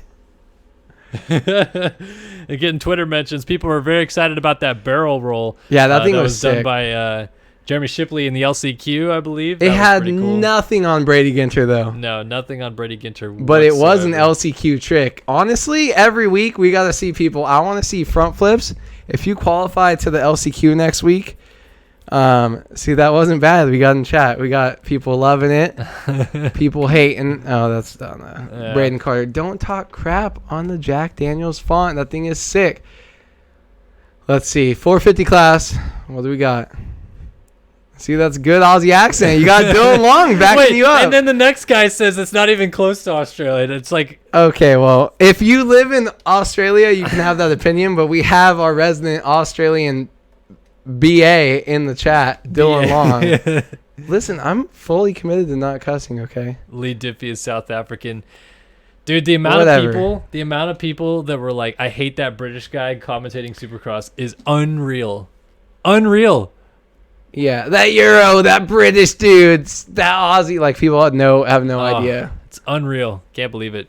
But don't ever do that again. Listen, you guys are just That's haters. crazy, dude. It's so We're trying to mixed. have fun for some you guys, people- yeah. Some people are like, hey, that was actually pretty good. Good try, whatever. Then there's happy people that are faces. telling me I let the entire country of Australia down. The entire country has been let down because of my Australian accent. Almost I just died. deeply apologize. I will refrain from doing that in the future. Oh, man. Kyle Miller sent me a voice message. I'm not even going to play that. That's sketchy. All right. Okay. 450 main event number 450. 1. Parade lap out there right now. No jackets, people. Nobody's got jackets. That was the thing I used to do for our team back in the day. No jacket, really? You were that Yeah, guy? I made Slash jackets read for the setup. team. Exactly. That Sight was it. lap slash read setup. Yep. Main. Never do an Aussie accent again. I'm Australian as well. You got to say, oh, yeah, nah, eh? Yeah, nah, Kev, Steve. You know, Kev Steve. Justin, I didn't cuss all last week. We haven't cussed this week. We're killing it. We're crushing it, Justin. Rushing it. If not cussing was Braden Carter in the main events, I would be crushing it just as hard. Yeah. Thank you, Aura. I love you for following us. All Follow right, Kellen so- Brauer and Start Your Systems on Instagram as well. Yeah, these guys working their parade lap out just a little bit. Devin Ryan, Jeremy Smith, Walter Gebhardt, Craig Leak, Austin Eklund, Race Carlin, Gunnar Fugler, Ash Deering, Kevin Frazaka, Brady Ginter, Jeremy Siebel, Thomas Wilcox, Roy Mitchell, Cold Mitchell. Here's our points leader, folks. Red plate aboard the number 6 Oh. machine this week. Oh, someone's out. Someone's not racing. Oh, who's not racing? Oh, geez. no. Oh, jeez. Hold on. Oh, Clint Moore. Was he in that last race? Dude, okay. I don't know. I thought that was Dude, 450 class. It's getting so bad that now I'm the reason Australia's on fire.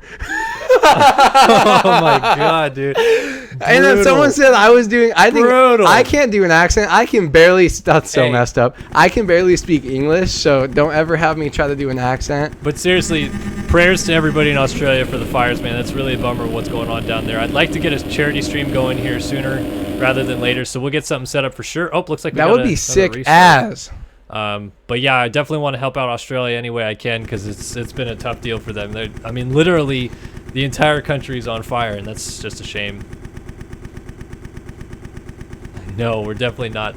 I can't. We do tonight. have a big. Once again, I don't have work. I in the have a morning. column to write, and I have a stream that I got to do. I can stay in and commentate you racing. Oh, geez. Here we go. All right, folks. First Shots of for the Evan. 3 450 main events from Glendale set to go. Let's go racing in the desert. Yeah, good start by Jack Haley. Let's see if he can do the same as Braden Carter. Hit the brakes and hug in tight. Caden Speck gets to the corner first. Down the inside, though, it is 37. That is Eklund who gets a whole shot. Oh, and there's chaos already from the outside. I think that was Speck going down. Here's Gebhardt looking inside. Fastest qualifier out front. This is exactly what he wanted to do on that number 5 machine. Our official, unofficial pit reporter, Kyle Miller, said that Wallman said he is looking great or feeling great tonight, and he looks great right now with this early start and early lead here. But he's getting chased down by that Kawasaki of Jeremy Siebold right there in second place, as we have Martin Davalos in third. Austin Eklund, number 37. That's all I saw. Colton Mitchell, though, a red plate holder, coming across the line in fourth, followed by who I think is Russ Chapman. Yeah, so we've got some heavy hitters up front. Race Carlin's Oh, up yeah. here. Defending champion Jack Haley comes across 7th. Wilcox, Holm, Ferzaka, Speck, Leak, Leitzel, Copeland, Ginter, Honeywell, Fugler, Mitchell, Smith. So Smith is way back here. Rob, Devin Ryan. Did I miss Siebold? Siebold's in like second. Okay, good. I was just making sure that I was Somebody's- trying to go through the entire field as we got chaos in the I want to see sand. Caden Speck looking like midnight back there, apparently. Walter Gebhardt still with that strong start out here. Let's see, double, triple, triple, triple. Nothing crazy for these 450s here. I don't think that they can get any think benefit it's- out of a quad in there. I think the rhythm's kind of forced. Well, I feel like Ooh. if you could get a... Yeah, I don't know. Maybe if there was a 5-footer in a bad spot that they could kind of launch over, they could get themselves some help. But Gebhardt crushing these whoops. Man, that's 2 laps in a row. He's looked great out here, but what I want to look for is right behind him. Siebold slides out. That's actually going to allow, and it looks like his teammate Colton Mitchell got up from 4th, I think. No, in Mitchell this- was, yeah, Oh, so what the heck? Mitchell down in the, What the did he heck? just cut the track? No, he definitely okay, I was came gonna from, say. he passed and something happened. I wonder if he slid out. Huh. Chapman up here, race Carlin, and there is Siebold. So Carlin having a much better week thus far than he has the last couple of weeks. Been up and down for the general on the number 12. Putting the pressure here on Siebold for second, 5 seconds down of our leader Gebhardt already. Yeah, man, you got Siebold right there with, forgot the guy's name, Race Carlin just charging right behind him. Man, Race looking good. Siebold looked pretty solid out here, but Race kind of catching up to him a little bit. Let's see what he can do in this rhythm section. We didn't get a look at qualifying times for too long, but I'm wondering who's kind of got more speed on this track here tonight. We'll definitely see that breakdown over the course of this first 450 main event here tonight. Yeah, Carlin definitely trying to close down that pressure. Let's see if he gets a better drive in the whoops here. This has been the difference maker. Carlin a little squirrely. I think these 450s, they just have so much power that they can just grind through these whoops a lot better than the 250 guys we were seeing earlier. Yeah, it's kind of interesting. The whoops have been really difficult this year. We've heard a lot of chat about them being super hard, but I hadn't actually played the tracks too much myself. And last week's whoops were literally impossible for me, so I would be hating my life if I was having to do that. Russ Chapman looking like Villapoto in J-Law's face right there at Hangtown, but trying to kind of get around Carlin there down in the sand, but not able to actually get by him. It's weird. We haven't seen as much block passing in those bowl corners between the straights as I kind of expected, but here comes a good drive. Gebhardt trying to go outside. Does he go for the quad? No, just triple single to the corner. No, and but looks good. Carlin looks like he just kind of gave it to him there a little bit, just let him go. Now moves up to third. Carlin back to fourth. Eklund fifth. Our points leader Mitchell is in sixth. Craig Leak is seventh. Honeywell eighth. Ninth for Leitzel, and 10th now for Fugler. So Jack Haley outside of the top 10. He's going to get it back there and tripling on the start straight. Looking good on the number one. Yeah, one thing I kind of want to note for this 450 class here, Russ Chapman, who I think just moved into second place, his average finish over the last 3 main events is third place. But we also have Colton Mitchell with an average finish of third. So I've been kind of trying to look at that and see if these guys can kind of finish there consistently during these main events, kind of where will they end up. Jack Haley has a really poor average finish, but he's looking pretty good here tonight. But Gebhardt, who we see leading, just absolutely crushing this one, 5 seconds out in front of Jeremy Siebold. as we see him get a little bit close here, Jack Haley and Logan Leitzel. But Gebhardt's almost 30 points out of this championship, 26 points down. So he's got to crush Mitchell and Chapman and Siebold tonight. Or Leitzel just letting Haley go. Leitzel, for some reason, never seems to have his exact setup on. He's running someone's number 403 Husky while running his Mad Cape normal setup like he's supposed to be on a Suzuki. yeah, but it looks like a 483 with that terrible side plate 483? design too. No, Oh, okay. but the cut through the 8 Yeah, I and the know. 3. Good job, Husky. No idea what Husky and KTM were thinking. They're just like, let's make the most garbage-looking rear plates we can think. Yeah. Well, KTM's been making them small forever. Yamahas have been getting smaller too. Honeywell trying to sauce it. You're looking like you're on arcade physics, but it's okay. Race Carlin, no, just shredding out here. These guys looking solid up front, but Race Carlin's only in 7th. Like, this guy's been crushing it tonight. He's been killing. I can't even. We're going to just keep saying it over and over again. I'm just trying to make Jack Ron happy, okay? But it's like Jack stuck Ron. in my head now, but I'm keeping it clean.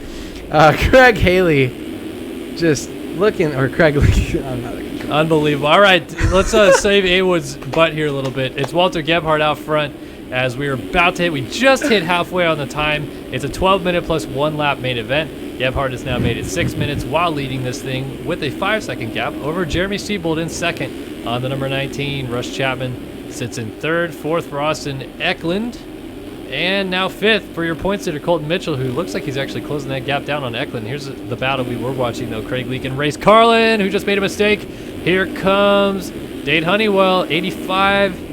Let's see if he squares him up. Oh, Carlin tried to square him up. Honeywell triples in, but Carlin's going to get the triple. They're going to go side-by-side dualies. No, really just kind of little flicks. Told you, Dade Honeywell's just got the flick going. Carlin trying to get a drive back in the whoops. Honeywell is all out of shape, but salvages it by the end of the whoops. Carlin going to have a better drive onto the start straight here. Who is going to get to the corner first? It is still Honeywell out in front of him. Oh! And then down literally he goes. killed himself.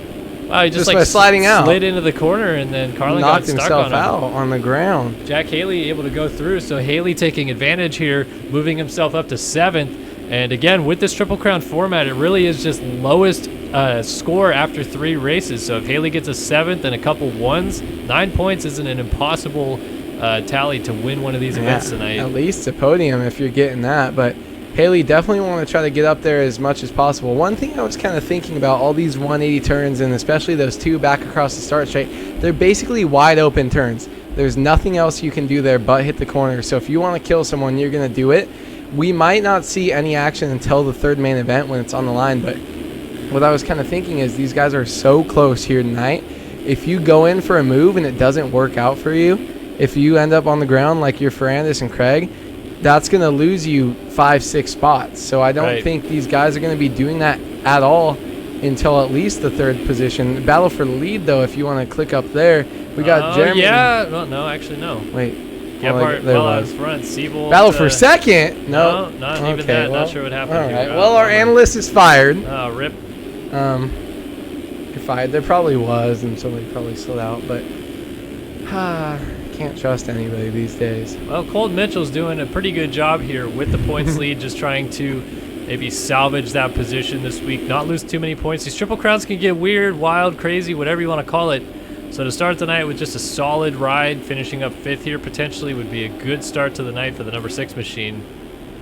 Mitchell had a very, very rough season last year in Supercross after finishing 2nd in the championship in 2018. Had a lot of computer issues. There's a lot of times last year that Mitchell was in a position to podium or even win a race, and then his computer crashed, which is an unfortunate kind of thing that happens in these races sometimes. So Yeah, you essentially definitely a mechanical. you have a lot of experience with that. One thing I want to note is Jeremy Smith is outside the top 10. He's in solid 4th place right now, only 12 points back of Colton Mitchell. He wants to have himself up there for these next 2 main events to get that Olympic scoring low for a chance at the top 3, top 5 tonight to gain some points. But Jeremy Smith is way out of it, and I think that's something we kind of have to look for. If you don't have your start style tonight, you're going to have yourself in a bad spot. And only a couple people like Jack Haley have been able to make some moves. We saw him almost get that whole shot, go down, luckily kind of save it, work his way back up. But these guys just, starts are so important tonight, especially if you're up there in the points. People like Whelan, Cohenauer, Jeremy Smith, those guys have to give themselves good starts. Like Walter did tonight to try to gain some points on Colton Mitchell. So Chapman now settling in here in third. He can actually see his teammate Seabolt up ahead of him, entering the whoops just now, actually, as he's landing off this triple. So he's basically on the same straightaway as him, but still has not been able to do much about chipping away that gap. Gebhardt's still out front leading. Seabolt second, Chapman third. This seems to be pretty much where we're at. How about Austin Eklund, though? This is a quietly good ride for the 37. Eklund, a very fast rider in this game. Doesn't get 37 for no reason, obviously. But in this stacked 450 class, a fourth is really impressive here. Yeah, I mean, he's looking good tonight. He wouldn't be up here. These guys, their pace is so high. They're so consistent that a start by itself is not going to do it for you. If he's a 15th place guy tonight in a normal main event, the start's not going to get him this fourth place right now, fourth or fifth. He definitely has the speed, as it looks like his other pass. Devin Ryan, they're lapping there, but he has the speed. He's been able to contend. He's consistent. So we might have a sleeper top 5 here tonight with Austin Eklund. If he can keep getting starts and riding comfortable as he definitely looks right now, we might see him get his best finish of the year so far. Yeah, Eklund looking really strong coming through lap traffic right now. 27 to Wilcox sneaking down the inside there. And it looks like this Seabolt-Chapman battle is just ever so slightly getting closer together. It's not where we want it from a broadcast perspective yet, but Chapman is definitely closing it down. Let's take a look at the lap times. 108.2, 109.8. So Seabolt actually has a better raw lap time in this race, and a better best lap as well. Yeah, so I mean, Chapman is doing a really good job being consistent as he's closing down the gap.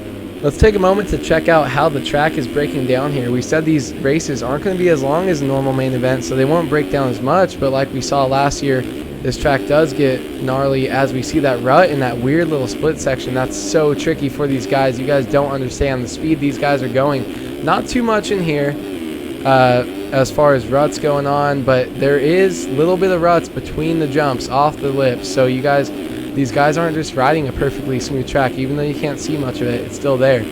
We got some pretty decent exit turns or exit ruts, and man, that's going to make it way easier for them to hit that triple out. Let's see if this one here can help them get a drive for the whoops. But man, these whoops get beat down. Yeah, first gear, second gear. I like that decision by Rush. He definitely has his gearing longer too as well than most people, so kind of good to see that. I feel like that works out, and that's probably one of the trickiest spots. I think that's why we saw Chase DeSalle go down in the last main event. Well, white flag is waving. We just saw a 108 flat aboard Rush Chapman, and actually the leader is not that far out in front of Seabolt now. This is tightening up here in the end. Could come down to the whoops again, just like we were seeing in those LCQs. Gebhardt just trying to hold steady here. Last lap, doesn't want to make a mistake. Doesn't want to get inside of his own head. Just run a smooth, consistent lap, put it together, and go to the top step here in main event number 1. Yeah, Gebhardt, man, our race reporter, the only thing he's done. Oh, Gebhardt, we can't talk about him. Double through this rhythm. Oh, and he's going to whoop his way out, but here comes Seabolt. Couple corners to go. It's going to really come down to those whoops now. Seabolt a little short on the triple in. Yeah, Seabolt's been killing it, though. That little tiny case up at the beginning of that section has let Seabolt close up. Seabolt's going to charge the whoops. Kind of going to go for it, but he's going to hold on to his spot. Gebhardt got a great drive through the whoops there, and it looks like he is going to hold it on here into the final corner. And Walter Gebhardt wins main event number 1 in Glendale, away from Jeremy Seabolt and Rush Chapman. Only 3 seconds. 3 seconds separating the top, and here comes Mitchell, and he's bringing Haley with him. Haley's trying to charge down the inside, get one more position here. And he slides out. Eklund, I thought it was maybe Eklund that was going by. I don't think it is, actually. He hit Eklund's rear. Oh, no, it wasn't. No, okay. It's not Eklund. Lucky for that. It's a 20, the number 20 of Eagland, I believe, right on the... Is it Eagland? No. I have no clue. No, it is. No, 20? No, it's not. It's Ash Deering. Ash Deering. Boom! Look at that pole. Okay. That was like you calling out 2007 race winner. Craig Lee got him home. Dade Honeywell, final corner. Oh! Home! Gets across there in 8th. Roy Mitchell, Dylan Copeland. Oh, Kyle Robb. Is he going to get saucy on D-Cope here? Nope. Just everybody's funneling in. They're being really nice. Jeremy Smith, Race Carlin, who was up front early, ends up 14th. Logan Leitzel looks like he was not very nice with Caden Speck there. Not sure. We just missed it on camera. Yeah, Dev off track looking like midnight there. Jeez, he is so dark. Holy crap. Whoa, saving it in. And cuts are in. Let's see if anything changed here. Oh, looks like everybody actually stayed the exact same spot. It is Gebhardt, though, clicking off the win here. Main event number 1 of the 450 class. Back in studio here, myself, Kellen Brauer, alongside Andrew Wood. One of the 3 main events in all of our 2 classes here tonight are complete. What do you think so far, A-Wood? Triple Crown, how's the track? What's the racing like? You liking it? Yeah, I'm loving it. Track's looking great tonight. Just now I'm hungry. Gebhardt so far down the championship, but like we said, there's, including this round, 14 rounds to go. So you never know what's going to happen here. We got Jack Haley with a pretty solid finish. He was back in 7th there, works his way up to 5th, but he was back even further. Adam Holmes, solid charge up to 8th. He's not even really in the championship fight at the moment, but a very notable ride by him. Some people dropping back that I noticed, but I mean, I'm pretty excited here. Russ Chapman, Jeremy Seabolt, both good finishes. Jack Haley, Colton Mitchell. Most of the top 10 in points had definitely good enough finishes, I think. But man, Gebhardt, surprising. Like that that. It reminds me of how Braden Carter's been riding. So looking like Eli this week, in real life, just kind of out there, looks so comfy. And if he can keep getting starts, he can hold on to it, but you never know. These Triple Crowns, you never know what could happen. We have 2 more races to go, and they all carry the same amount of weight in the end of the night. So yeah. So Morgan Corson in chat asking, is the YouTuber Supercross tournament stream scheduled January 23rd at 2 a.m.? Yeah, that's actually correct. It's going to be January 22nd, obviously for me in the U.S. here at 11 p.m. We initially obviously wanted to do it right before the St. Louis Supercross. There was server issues, so the Milestone people wanted it to be fixed. I told them repeatedly that because of my schedule and conflict, like I'm going to be in Glendale this weekend, if I can't make it, it's okay. I'd rather the other guys be able to do it. They were trying to make it work for everybody. They picked 4 dates this week for us to choose from. I told them I could only make 2. And they selected Wednesday night, so we're unfortunately going to miss out with no Yellow, and no MXWay Gamer tonight. But it still will be me, Tylen, Donut, and Wyndham151 going after each other in the YouTuber Challenge tonight at 11 p.m. Pacific, 2 a.m. Eastern. So unfortunately, I guess it's going to be too late for a lot of people to watch. I get that, but it will be on YouTube tomorrow morning to see. It's just the way it goes, obviously, for Milestone. There's a certain time they need to do it because it's going to be like 7 a.m. in Italy when they're helping us kind of set this whole thing up. They can't do it right now because it's too early in the morning, and they could have done it like earlier in the day, but then it's like midday work day for us here in the U.S., so it's been a tricky deal kind of scheduling everything. But yeah, we're going to go ahead and go racing tonight at 11 p.m.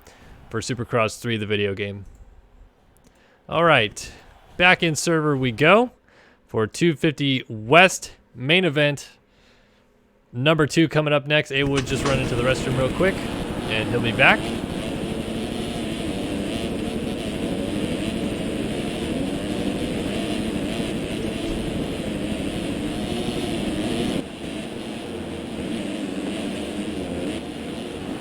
All right. These guys getting ready to go parade lap out there right now.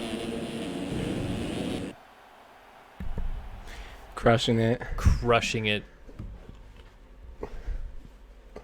Shaq, I didn't race Futures because my bike doesn't run and I'm too lazy to work on it. Okay, so I'm going to try to see if I can get some running results so we can kind of talk about overall positions as we move on into the second 250 main event of the night. Here we go. Time to go racing. It is the second main event from Glendale in the 250 West division underway. Good jump, 61. Plessinger is going to get in there. Jacob Hubbard on the 46 trying to get to the corner first. And it is going to be Hubbard. No, Plessinger hole shot on the 61. Does he get the triple? He does. 2, 3, 3, 3. And Plessinger already has a nice lead established here as everybody else funnels in behind. Yeah, that's going to separate him a little bit from the field. We see Jacob Hubbard go a little bit high there. That early triple in the rhythm section by Plessinger reminds me of, as Demos tosses it, of Ken Roxon from St. Louis. If you can get an early triple and separate yourself from the field with a good start like that, you're definitely going to have an advantage here. Plessinger going way out by the bales somehow on the left.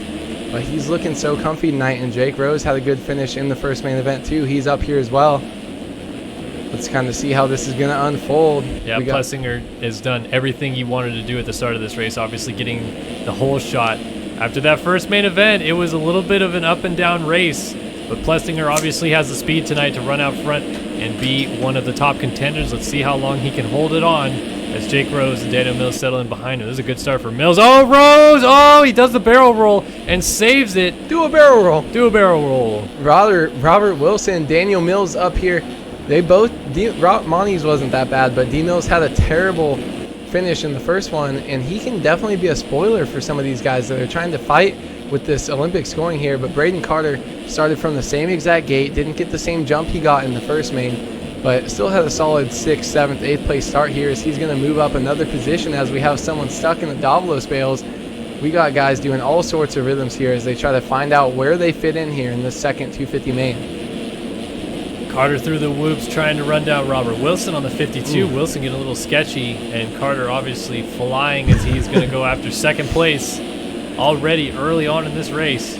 Yeah, Monty humping his bike there, trying to get some speed down that straightaway. Braden Carter, though, is like a shark with blood in the water, definitely just wanting to charge and makes a little bobble there, but he wants to get past people like Monty Wilson. Monty Wilson's been killing it. He's had some great rides at times, but Braden Carter knows he's got to get by him quick if he wants to get up there. Look at this, down the inside, just blocks him and goes right off the track. Loses the front end. I'll tell you what, folks, that was a dirty move, I would say, but it's also a confidence move. That's Braden Carter knowing that he can just send it in and go down if he wants, because he's that much faster right now than the rest of the field. Yeah, man. I mean, like I said, I thought we were going to start getting some more stuff like that coming into these second and third main events. That was pretty early for Braden, but it actually might be the best time for him to make those moves.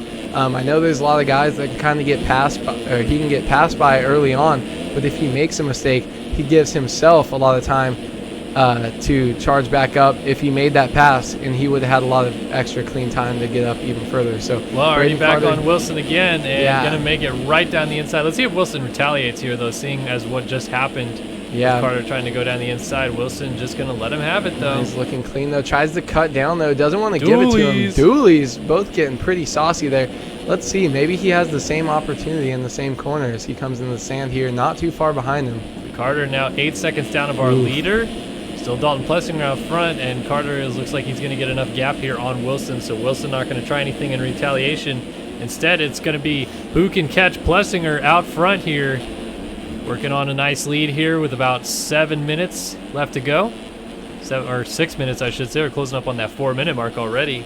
Yeah, Plessinger, man, he's feeling himself. I feel like we've talked about these classes nonstop being so stacked, and kind of it's anybody's game. If you get a start, if you feel comfy, if it's your track, you might not have the best qualifying position, but in the races, can you get it done? And Plessinger looks like he really gels at this track. Look how strong his lead is, as you can see. The next position, barely. He's going to go off the track. I'm done talking about Blows it, goes into the Steve Mathis Memorial nets. But he's fortunate to get back on the track very quickly. Carter not gaining a ton of time on him just yet. Yeah, and I don't think he's actually going to lose any time with cuts there because it took him longer than he would normally get through those timing gates there, and didn't even lose too much time on Braden. So if you're going to make a mistake, that's kind of how you want it to happen. But Braden Carter is still trying to hunt down and kind of get up as close as he can to try to make something happen here. But, man, he's got a long way to go with these short main events. We're already 5 laps in. Carter trying to settle into a pace. Robert Wilson has Kyle Carpenter closing down on him on the 43 Tiger Designs machine. That is going to be for third if K-Carp can make a move here on Wilson.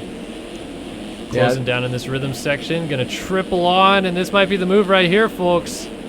Right on by, no problems whatsoever. Makes the move on Wilson. Up into third goes Carpenter. Yeah, those guys are buddies, so I wasn't expecting too much fireworks here. We might actually get some, but Kit Carp definitely not as comfy on these 250s, I think. Is that Carter down? That was Braden Carter down in the rhythm section. And he's going to lose several positions now behind Trevor Spencer, Chase Blakely, Robert Wilson. This battle's still brewing now. It's for a second, though, instead. Yeah, I don't think you're going to see anything too crazy going between these guys with their great position as you see Chase B go down hard. Carter's setting up on the left side of the whoops. Does he know he's there? Oh, and he saves that. Got really out of shape. Thank you, Neil. Yeah, man, definitely able to save that, and that's something we haven't been able to see in the 450 class. The first main, we saw so many guys getting caught up that first lap, and luckily able to get around that even after his own mistake. But can he work his way back up and get himself a solid finish? He definitely already has that number 1 finish from that first main. But man, it's surprising. Braden Carter's just so good this year. It's kind of hard to believe compared to everybody else. Even when he makes mistakes, he looks like he's the best guy out there. Yeah, Carter trying to move forward as quickly as he can, get back to Wilson. K-Carp up here. Dalton Plessinger, though, still out front, 13.5 seconds on Carpenter. And looking at about 3.5 minutes and a lap to go. A little sketchy entering the whoops. But he's straight as an arrow through them regardless. And that is exactly what you want to do. And Plessinger is just killing it. I'm so surprised by that ride that he's been doing so good. Kyle Carpenter, we're going to see him get a little bit huckabuck here as Monty Wilson is still getting chased. Monty looks pretty good here tonight, but he's been making so many tiny mistakes as we've seen these 250 guys doing tonight. The track doesn't seem the easiest, but one of Monty's biggest problems seems to be the whoops. He's kind of had troubles through there every single time, but still able to keep it in for a solid top 5 so far where he's running. But trying to get back up on that rear wheel of Carpenter. These guys are kind of yo-yoing here in this battle. Nobody really establishing themselves as the faster of the two in this battle. But they're going to want to worry about what's going on behind them here. It's Braden Carter, Jack Daniels Racing number 32, with that red plate, trying to close it down. And I think with Plessinger's finish in the first one, I think he was 5th. So Carter's still in a pretty good position in terms of the overall finish here with a 4th to be in the lead going into the last one. Wilson looks like he's got a better drive than Carpenter. He's going inside. Oh, contact, and down he goes into the back wheel. He went. That's going to allow Carter through, and that should also allow Spencer through. It does. Trevor Spencer just getting by Wilson, but he's going to case the triple here. Wow, everybody. Oh, and no one. Oh, my gosh, Trevor Spencer going for the triple. Wow, how did both of those guys clear that? Now who's going to get a drive in the whoops? Trevor Spencer getting sketchy. And Wilson just up and down all around through the whoops he goes. Yeah, might need to do some testing back at the Rockstar Husky test track this week. Go in and get those whoops dialed. Oh, it's Monty does a sick little slide there. It doesn't go down like Bobby DeSalle did in the first main event. But man, Braden Carter is still out here charging, trying to get some running results here so we can kind of update you guys on where they're going to finish up. But our analyst is struggling a little bit on getting the message he's here. Fine. No, he's killing fine. It. He's actually he's been killing it this year so far. Helping out a lot for some of this stuff that we can kind of peek over during the live stream and get you guys some stuff. Carter down the inside is going to get Carpenter. I was just about to say Carpenter taking a different line there for the first time. Almost got it to work, but it's going to cost him in the end as now Carter goes through up into second place. Dalton Plessinger. Was that the still leading outside double in instead of kind of the bounce double? I think he just went. He bounced doubled, but then he went 2 and then over the second table, basically quad or whatever you want to call it. Triple double into the corner. Yeah, definitely a good little. I'm kind of interested to see these 250 guys switching stuff up at least a little bit when they don't get the perfect drive for these sections. But look at Dalton Plessinger. Just look how smooth he's looking out here, charging these corners. The sand seems to be no problem. He's just out here riding like he's done this before. And to my knowledge, I don't think he has a 250 main event win. And I know it's just one of these shorter ones, but for the 250 guys, it's not much shorter. He is absolutely laying it to these guys here in this second main event. Gonna get himself. Tough situation there, riding the bales. And here comes Braden Carter. Braden looking sketchy too, though, coming in here. Still able to get that triple on. Yeah, Carter going to be a little bit smoother through here. He's bringing K-Carp with him a little bit, and it's going to get interesting. Plessinger! Oh, he saved it! He nose poked on the second jump and almost went down. Here comes Carter, though. Carter does not get the rhythm section the way he'd hoped. He's still going to get a 3-3 in here. Yeah, and these guys are going to get the white flag next time around. We just crossed 10 minutes here in this 250 class, and Braden Carter looks to have about 4 seconds to go, or 4 seconds to go to the leader. Carpenter is, I was just about to say he was on the move. He was trying to triple in there. Oh, man. All right, so white flag about to come out. Can Dalton Plessinger hold off this hard charge from your points leader, Braden Carter? Carter looking to sweep the Triple Crowns here tonight, but he's got to pass this man out front who has never won a main event before in his career. This is going to get good, folks. Yeah, and man, Plessinger actually finished 3rd overall in that first main event, so if he gets this first place finish and Carter stays second, He's going to be only 1 point behind with 4 points to Carter's 3 coming in the last main event. All he would have to do is beat Braden in that last main event. And for somebody who's never won an overall before or a main event, that's going to be awesome for him. But he's got to hold him off for this last lap as Carter's making the charge. Plessinger did not get the line whatsoever, and Carter got every little bit of it clean as he could all the way down here. Oh, he's going to slide down, and he's still on the bike. Up. But now Plessinger should be able to cruise this thing home. He's really just got to take it easy these last couple corners, and he should be good. Yeah, man, the nerves has got to be an all-time high. I know it's just one little main event in these Triple Crowns, but, man, as long as he doesn't jet Lawrence these whoops right here, we're going to be looking pretty good. Look at that solid drive. He's just killing those. So Dalton Plessinger going to bring it down the start straight one final time, and for the first time in his career, the checkers are waving. Dalton Plessinger has won main event number 2 here in Glendale on the number 61 machine. It is Braden Carter coming across here in second, so really good positioning going into the final one there for Carter. And Carpenter looks like he's just going to hold off Trevor Spencer here, charged all the way to the flag. Carter third, Spencer fourth. Blakely looking like he's going to pick up a fifth. So something interesting to note, so we have into the final main event, we have Braden Carter with 3 points coming in as your leader in the points running right now. Dalton Plessinger with 4 points, but Chase Blakely finishing with a 2-5, only at 7 points. So if the first two guys get a bad finish, it seems like it's kind of a two-man race, but Chase Blakely, I feel like, could sneak in there. Your third and fourth place finishers in this main event did not even finish inside the top 10 in the first main. So definitely kind of spoiling it up there. I kind of thought that's where Daniel Mills is going to be, but it looks like he dropped back pretty far. But you can get some spoilers in here, so third main, we could see anything happen kind of coming into this unless Braden Carter just runs away. Riley Hugan, and here's Devin Davis coming across. He'll be 19th. Everybody else looks like they are lapped down, so we'll see cuts. Looks like Hubbard lost a spot, or gained a spot, I should say, on Monty Wilson. And that was it. That was it. Dalton Plessinger, winner, main event number 2 here. All right, back in studio we go. Myself, Andrew Wood, joining you guys halfway through tonight's main event programs. We have 450 main event number 2 coming up next. And like you just said, with those points coming into the final race, this is going to be a really good 250 battle we're going to see in that third main.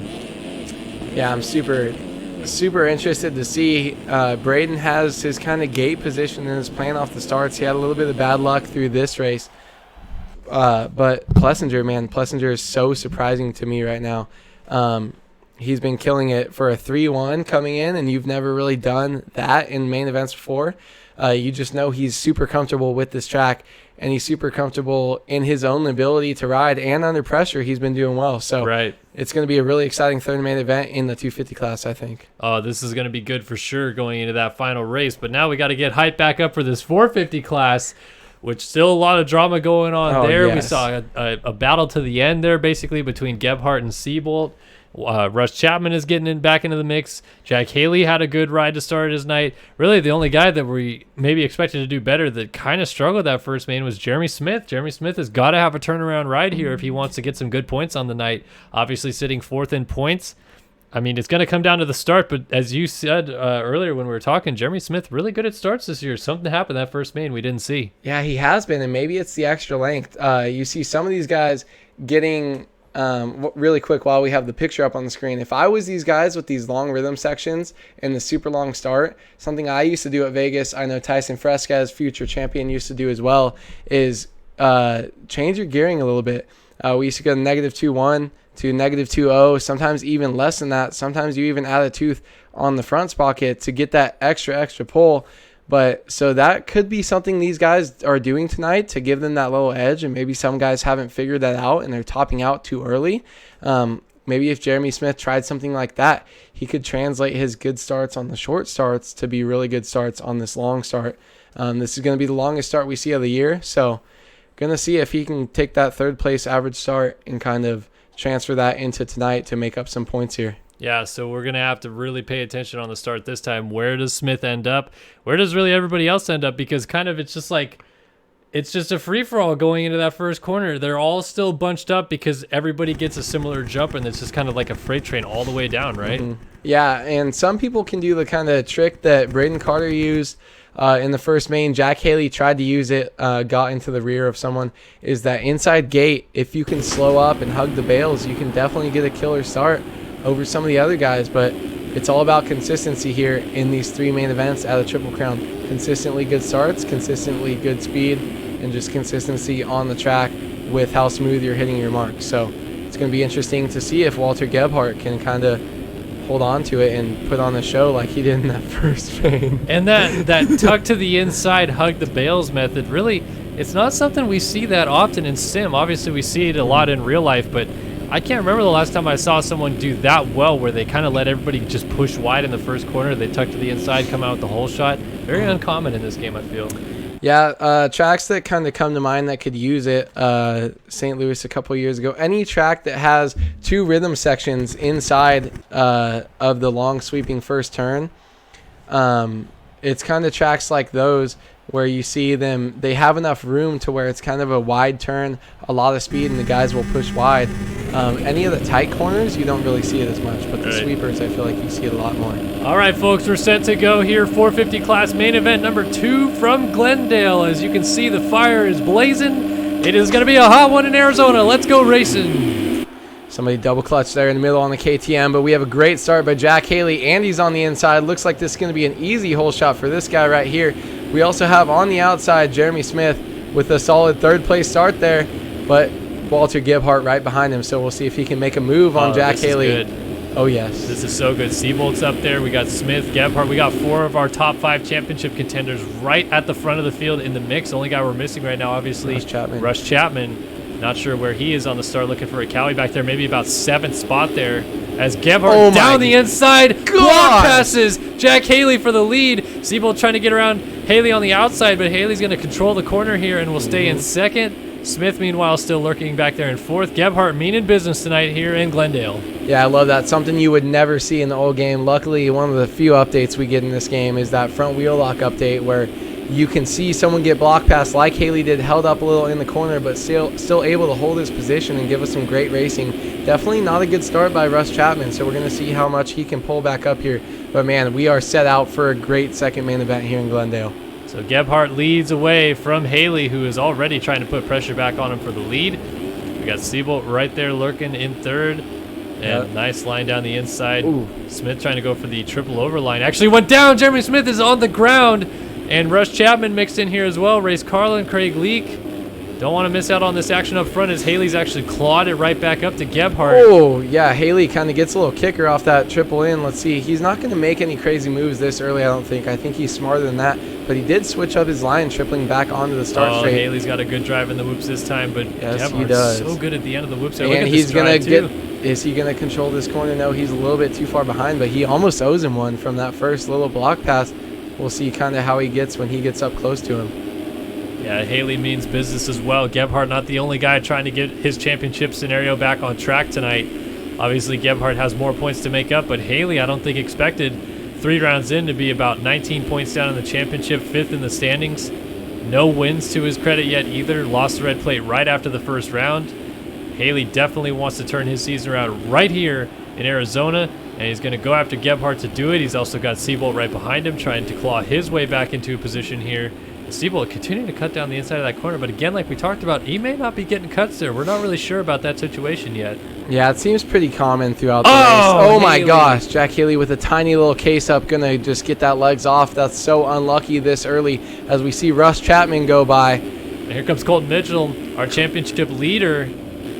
Yeah, not having the strongest night here tonight, but still with some solid finishes here. Nothing too crazy, just not up kind of where he wants to be with Gebhardt up there, and that where he got that first place position in the first main. Gebhardt looking so solid, his teammate here tonight. But Mitchell, not too bad, and he's going to hope that there's some more mistakes by Jack Haley and he can grab another position here in this Triple Crown. Yeah, Mitchell trying to settle into a groove as well and go after Haley up here. We got Chapman, we got Seabolt, we got Gebhardt. All your heavy hitters out front, and they're kind of separating themselves from the rest of the pack. Jeremy Smith now also in the mix here. So really, basically, our top 5 in points are in the top 6 in this race. Walter Gebhardt, the only man sitting on the outside, of that top 5 group who is leading the race, but he is, I believe, 7th in the standings coming into tonight's racing. We also have Race Carlin, Dylan Copeland, Craig Leake. Look at this. Holy freight train. There's literally 10 guys. For Zaka right here, just at the tail end of it, but you can see it just goes all the way up to really, oh man, it just keeps going. Dylan Copeland kind of leading the train here. Yeah, D-Cope is literally so many freaking guys out right now. Here. These guys, look, you see him in the back jumping all sorts of ways. Craig Leake trying to go up the inside of his teammate. Well, that's Eklund going up the inside of Craig Leake, actually, and going past both of them, or trying to at least, is Roy Mitchell on the 25. Leake going to shut the door on Mitchell there and hold on to the position, and also try to go back after his own teammate. Yeah, Mitchell looking like Jet Lawrence, where he's just wheeling half of that whoop section, just skipping all over him, and he actually was able to hold it down, but not able to hold the position. So Craig Leake chasing Eklund right here. Everybody in this train for about 10 positions chasing Dylan Copeland, who's still up there in that bright red gear coming into the sand. We see Craig Leake just board slides that outside sand section, and he's going to lose 3 spots there. Yeah, for Zach was able to slide through, as was Roy Mitchell. Kind of established a bit of a gap now between Eklund and everybody behind him. Still going after Copeland, and Copeland's going down. He's in a bad spot there. Nobody sees him. Oh, no, he's getting, everybody's just missing. Oh, and then Lee hits him and goes down. And now, the 17 of Holm almost going down as well. Yeah, Leake has to get a new spotter there. Definitely fire his.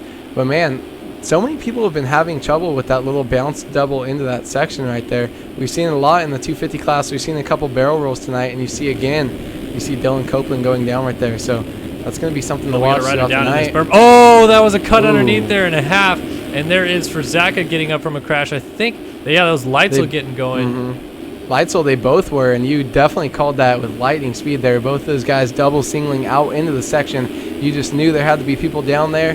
Luckily, or unluckily, unable to avoid Logan Lightsel getting up from his fall there. But good for Logan, able to hold on to his spot. And Dylan Copeland still with a hard charge back here. Yeah, Copeland trying to put the pressure on the number 18, I believe it is, of Logan Lightsel, although he's running that number 403 bike in this race. And Lightsel actually getting away from him a little bit. So let's go back up here to Thomas Wilcox, who's right behind Eklund. I believe this is your battle for 8th. Eklund barrel rolls, and he lands out of it again. It's just happening every time in this section, all night long.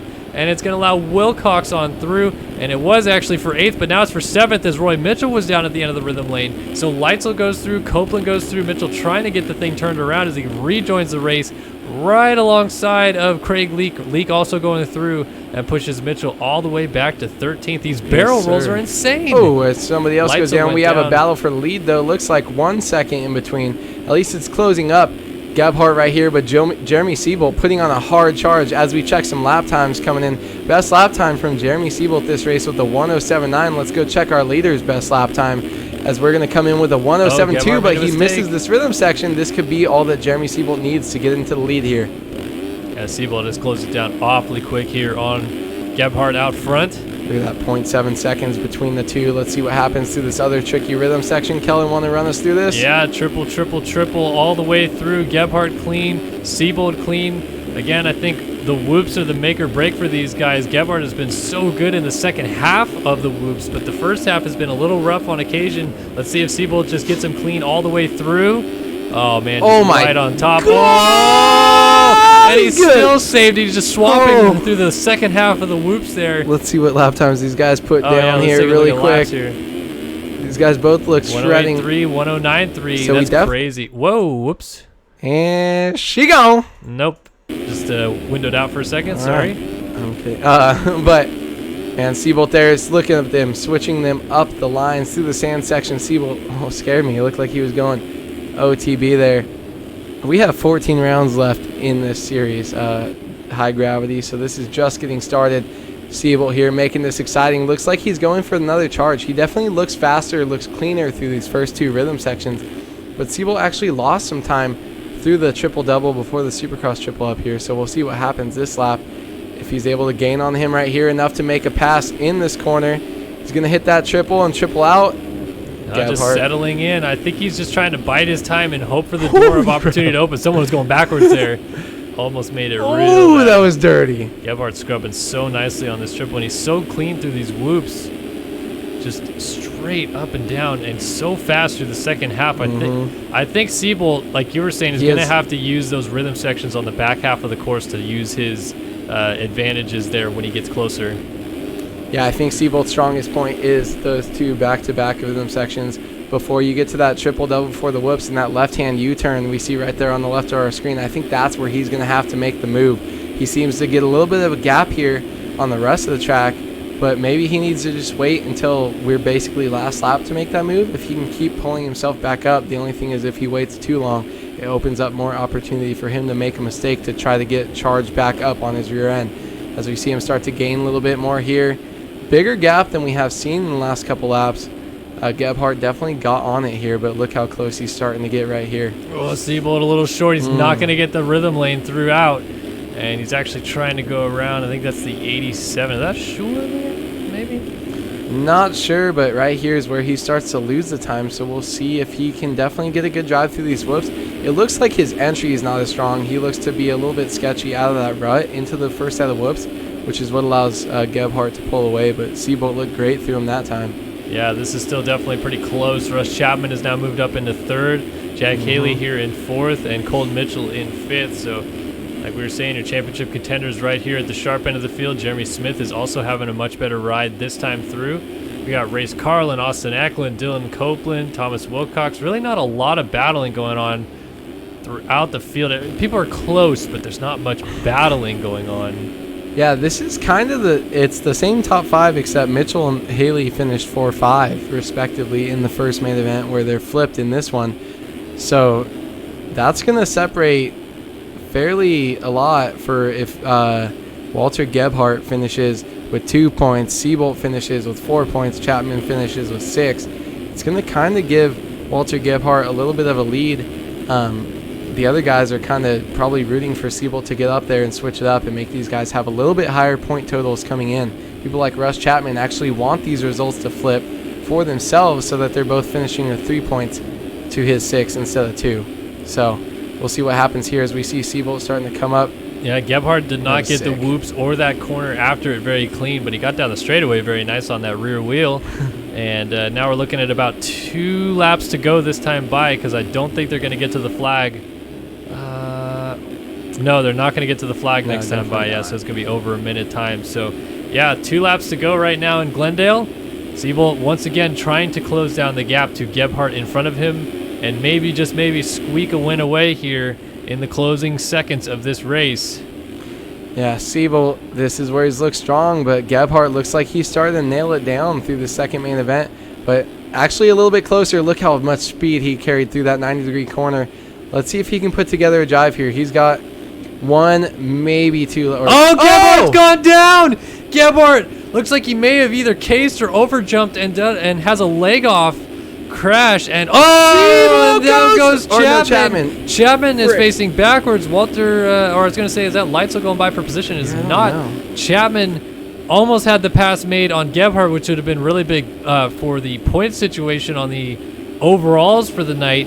But it allows Gebhardt to get back into second momentarily, at least. White flag waving now for Siebold out front. Oh my gosh, that was insane.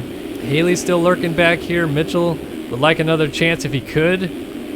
Man, we had Gebhardt with the 9 o'clock knack through that rhythm section. Now they're able to pull it back, and then Chapman with the 2004 Brian Deegan kind of landing the 360, but not really. Definitely dabbed his foot there, but able to stay on the bike somehow.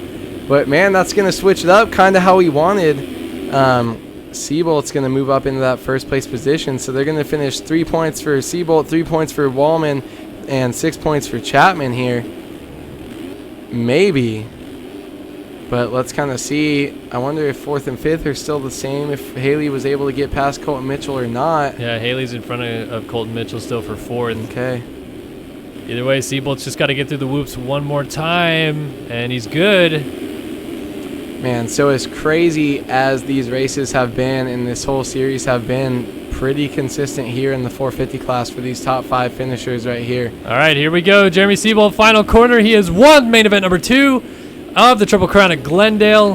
Gebhardt going to pick up 2nd, and they are tied on points going into the last one. Russ Chapman 3rd. Oh, and Haley's down!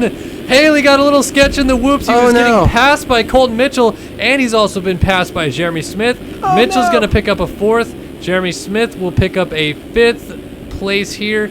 Oh, and actually Haley's getting up behind Ray's Carlin. Does he send it in here? No, very nice to the general. And looks like Carlin's going to get 6th, 7th for Haley. Yeah, he did. He could have probably ran it in there as he had such a big gap behind him, but maybe he didn't know.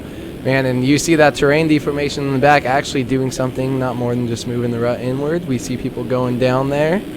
But, man, I mean, solid finishes by some of these guys outside the top 5. Little heartbreaker there for Jack Haley in that last lap. He's going to finish 5, 7, I think, so he's kind of out of this. But the top 3, man, in this set going into this third 450 main event is going to be insane. Fairly close. We have 3 points for Walter Gebhardt, 3 points for Jeremy Siebold, and 6 points for Russ Chapman coming into our third main event. Wow. So both classes Really close. really close. Yeah. They look like they've separated themselves, you know, a little bit, but you never know with the start. So really pumped for this. Everybody stayed the same by the looks of it. Yeah, all the way through. Honeywell didn't finish this one. Brady Ginter was last guy running. Caden Speck, Devin Ryan. Interesting, they only lapped up to 15th. I know that they're shorter races and a longer track, but you just see with how fast they're going at the front of the field that you'd assume they'd lap up higher, but Yeah, well, crazy you stuff. can tell how stacked this field is. We're the slowest lap time, which is like a second longer than the second slowest, is a 1:11.8. Leaders putting down a 1:07.2 as our, or 1:07.1 as our best lap this race, actually by Jack Haley, who finished 7th. But man, when the guy in 21st is only running 3 seconds slower, like, it's going to be hard to make up time. So looking at the lap times, definitely easy to see how they're not able to make up as much ground. But yeah, definitely nobody's lapping up to third place like Braden Carter did last weekend at Anaheim 2 during that 15-minute +1 main event. And we are going to be back into the third 250 main event here tonight. And this is going to be for all the marbles here, as we have some close point standings coming into the third race of this Triple Crown here in Glendale. Got a triple clown out here, boys. Triple clown. Screw off. No, I actually heard somebody call it that.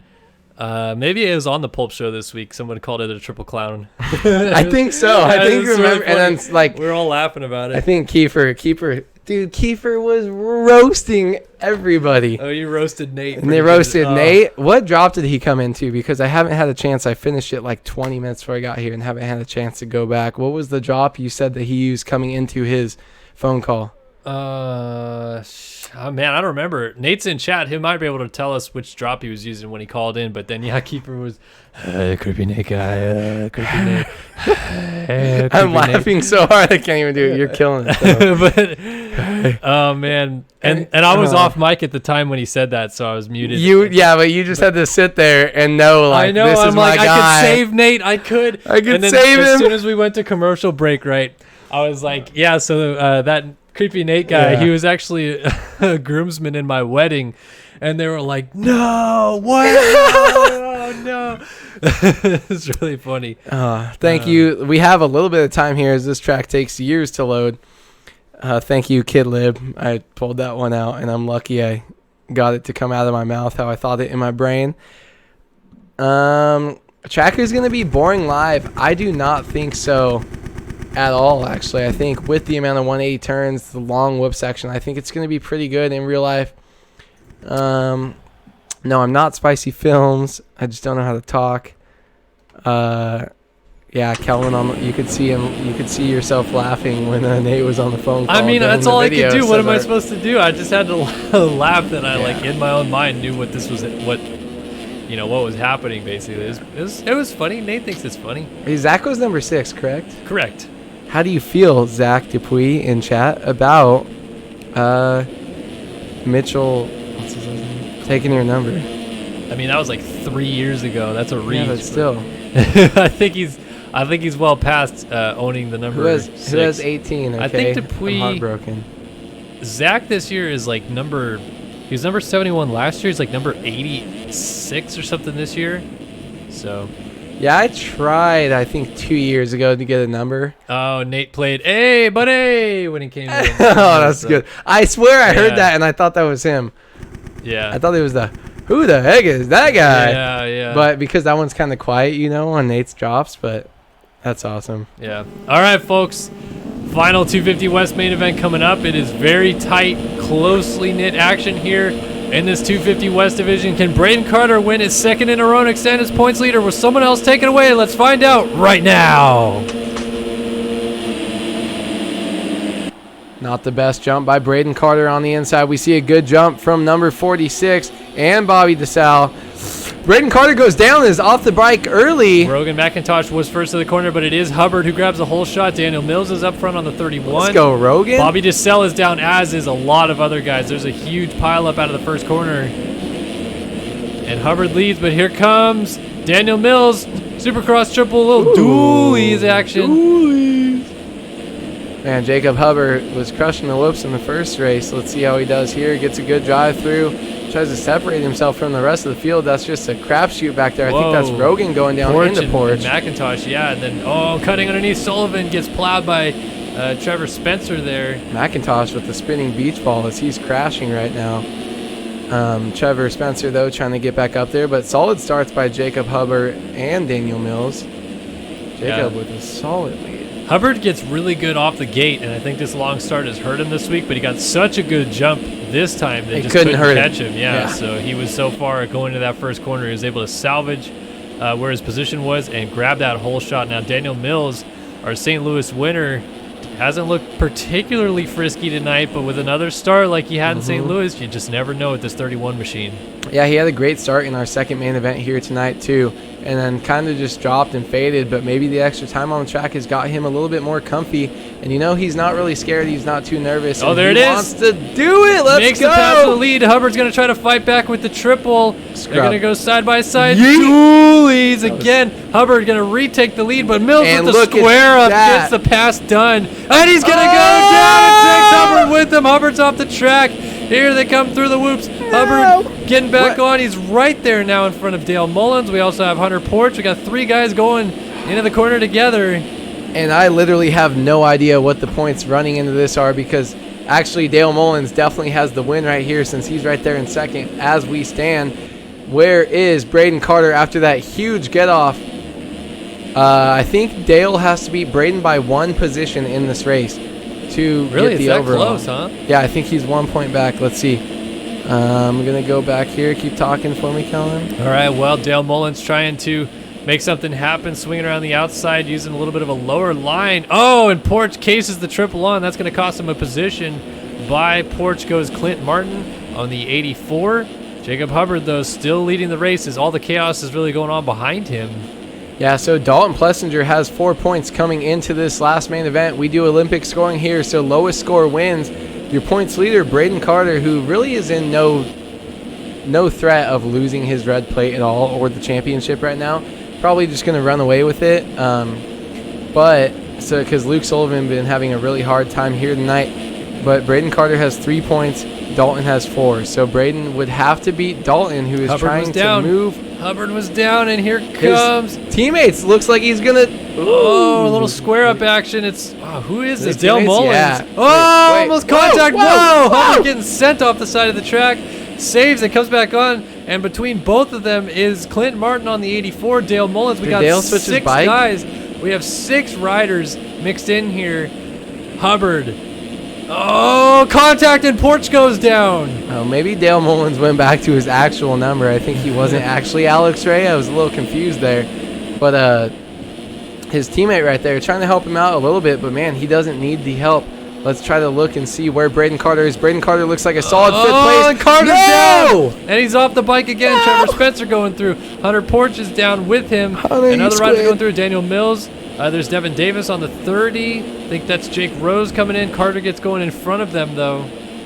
That is such bad luck with Hunter Porch just getting all sorts of huckabuck cartwheeling there, and Braden Carter running into him. But going to make up a lot of positions here. Bad drive through the rhythm section. Someone flipping in the other lane there. Who was that? I don't know, but he just... Did a What 1080 is into the happening? first rhythm section. That's a super lapper right there. So Hubbard's still leading, but it's this teammate battle, the Transmoto riders of Hugen and Mullins with their other teammate, Clint Martin. Boy, wouldn't this be something? The Transmoto finishes in these 2 through 4 spots. Great night here for the Cowie team out of Australia. Yeah, let's see what we got here. So Clint Martin actually doing pretty well in the point standing. He was 5th coming into this race. We saw Ivan Medina misses. Luke Sullivan has been in 20th basically every race. I don't know what's going on here. Chase DeSalle, and then Clint Martin is 5th place in the point standing. So Clint, if he can put together some good races, he's definitely going to end up moving up a lot in the points tonight here, as it's kind of wide open for that 2nd through 5th positions there here tonight. Yeah, and his own teammate, Hugen, is probably going to be the biggest problem for him here for at least a little bit of points-paying positions up here. He's trying to run down Hubbard for the lead, but Hugen is giving him everything he can handle here from 3rd. We haven't seen much of Riley out front this year. It's good to see some fresh faces here on the 335. Yeah, man, and this team is just killing it, crushing it here tonight. Stop saying that. Just crushing it. Like Riley Hugen, you don't see him up here. Even Dale Mullins. Is Clint Martin on their team as well? Yeah. Yes. So Clint Martin is 5th in the points. Dale Mullins came into the 9th, 10th place in points with only 34 points after 3 rounds. He's going to walk out with another 26 here tonight if he keeps doing what he's doing. That's just absolutely insane to see guys improving this much. See how kind of wide open this 250 class is everywhere besides Braden Carter. But like we're seeing right now, and when we get back to the normal main events, Braden Carter is not invincible.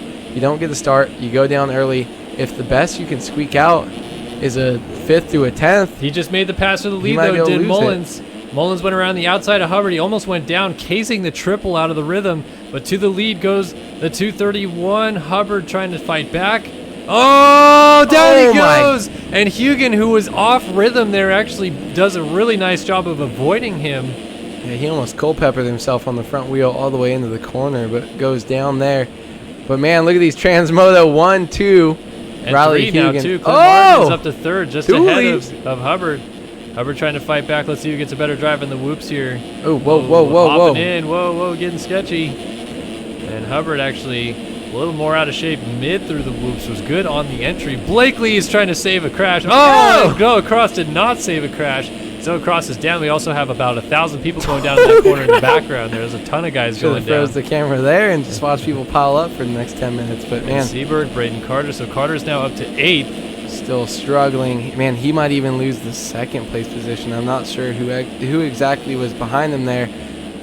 But if he can't charge up any further than the 8th place right here, I'm sure he can, but not as dominant as he was after that bad start. But like we said, long track, lots of tricky rhythms, lots of people going down in short races. Carter down Ooh. again in the sand, and there goes Bobby DeSell. I think that was also, I don't know who that was actually, and then Kyle Carpenter going through.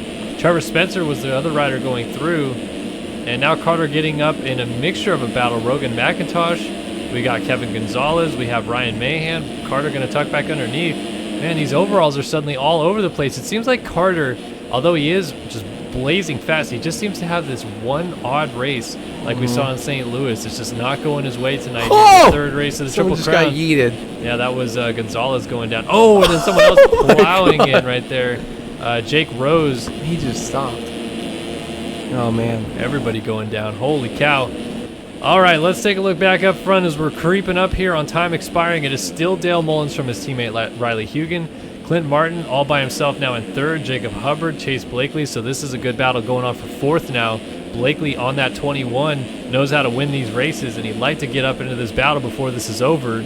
Trying to run down the 46 of Hubbard just in front of him. May make that pass and go after the Transmoto teammates up front. Yeah, I mean, it's so shaken up here, basically outside of the top 3 from those Transmoto guys. There's such a mess going on here. Braden Carter back to 11th. Had some troubles getting into some riders early in with the collisions with off the start and then with Hunter Porch, but he just hasn't seemed to be able to catch a break. And luckily, like you said, when he does have a blow-up round, even though he has this huge lead, luckily this one's in the Triple Crown. It's not going to cost him as much as a single main event. But we see he has this giant lead in the points. Is that going to mean that he might lose it somewhere on? somewhere later on. If he has a 15-point lead, does that mean he's going to run away with it, or does that mean he could lose it the next round? We still have at least 5 rounds to go in the series. Right. Yeah, no, this is going to be interesting. A dynamic shift in the series if Carter can't turn this around for sure, because there's going to get some guys getting some momentum after they have a solid third main event here heading into next week in Oakland. Really going to change up everything if Braden Carter doesn't turn it around, and it's going worse now. He's down again, and he's not going to get a good drive into the whoops. Here comes Luke Sullivan. Not going to get a better drive to pass him quite yet, and actually Spencer went down, so Carter picking up another spot there. Poor old Daniel Mills, who was up front battling for the lead, is down in 22nd now, so things have really turned there for the 31 machine. Yeah, I mean, it's been so surprising to see Braden make this many mistakes. I think he had a bad start at St. Louis and then just a few different problems. Battle for the lead. Dale Mullins has gone down. Riley Hugan is leading here in Glendale, and he has almost nobody behind him but his teammates still that are about 10 seconds down. Hubbard now moves up into third, but it is still Clint Martin in second. Oh, maybe not for long. Not with this drive in the whoops. He's trying to hold it together. Here comes Hubbard. Hubbard almost makes a move a little bit too early, trying to get into that second place position. Dale still not out, or Dalton still not out of it yet. He's only got to beat Carter by 1 spot, and he's got that by a lot. But man, it's kind of sad to see him go from first place, doing so well here tonight, all the way back to 4th from that crash. But we'll see if he can get the charge back up. Only 1 lap to go, though. We'll see what happens here. He has 2 of his teammates in first and second position. Only Jacob Hubbard as a spoiler in there between them. Yeah, Martin just trying to do everything he can to hold off this gap from Hubbard. And he's actually going to get the triple on, Hubbard which Hubbard makes a did mistake. not get. So this is going to be crucial. And actually, Hugan doesn't have as big of a lead as he once did. He must have made a couple mistakes, and he's still got a lapped rider right in front of him. I think that's Wilson. Wilson getting out of the way there, jumping off the track. And Hugan, oh man, on the verge of history to be the 2nd rider in a row tonight to win his first main event in the Triple Crown. And he's just trying to hold on for a couple more corners. The rider out of Australia on the Transmoto, number 335, through the whoops he goes, taking it so easy, very gingerly through the whoops, triples out, but that's going to do it right here, folks. He's coming down the straightaway, a little wheelie. He is stoked, ladies and gentlemen. Let's go, Riley Hugan. Riley Hugan has won main event number 3 here in Glendale with a bike hump to boot. Oh, Hubbard made that move. Yeah, Hubbard got it to 2nd, and Mullins went down again. He's trying to beat his teammate Martin to the line, and he does, as Martin comes across 4th. 5th should be Blakely, unless Zoe Cross lights him up in the last corner here. He will not. So Cross comes across in 6th. 7th, Ben Seberg. 8th, Bobby DeSalle. 9th, Kyle Carpenter. Wow, Braden Carter not even top 10. Rogan McIntosh here inside of 10th now, or actually, yeah, 10th is Carpenter's coming across in 9th. Carter is going to miss out and finish 11th. And overalls, where are they scattered at now? Who has won the overall here? Definitely going to be your boy, Dalton Plessinger. Luke Sullivan.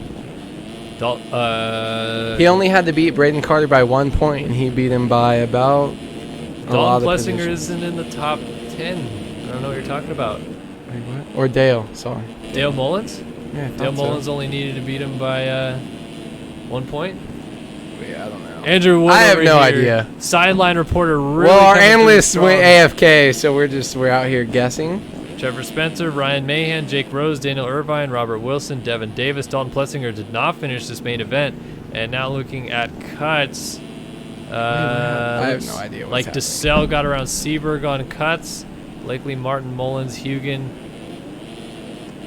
Oh man, this is really all over the board. I think I have no idea. It's not actually out of the realm of possibility that Carter still won the overall, going 1-2-11. Oh, just because Dalton timed out. Wait. Yeah, Dalton timed out, and shoosh, man, this is all over the place. Blakely could be in the running here as well. What did he get? 4th in the second one? Yeah, but he didn't win the first one, so that's not going to work.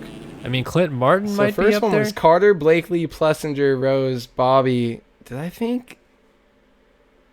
Who got? So Blakely got 2nd in the first one. What was the second one like then?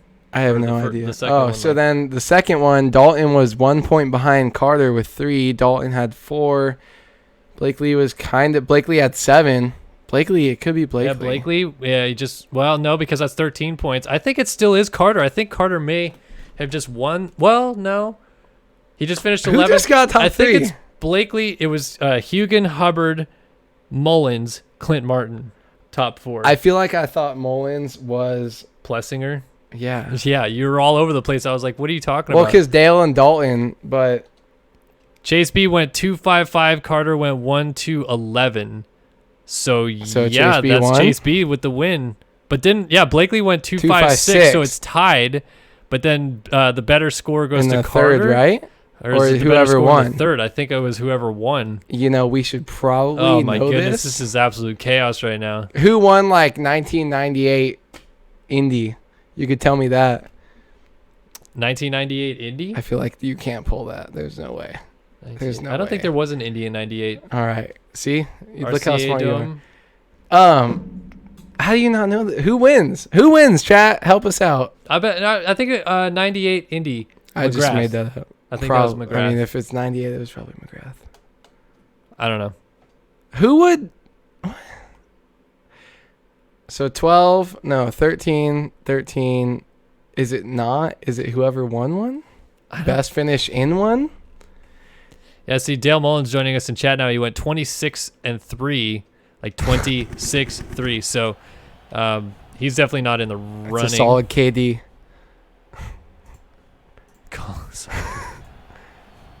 I'm really thinking that it's. I have between no idea what's happening, and it's not Carter and because Chase of this. Blakely. I promise. It's just... We could check the RF website, I but doubt there's they'll a have it 3% up. chance I that it doubt they'll loads have it up. and a 0% chance that it's up. Doubt that they have it, but we'll check. 98 Indy was McGrath.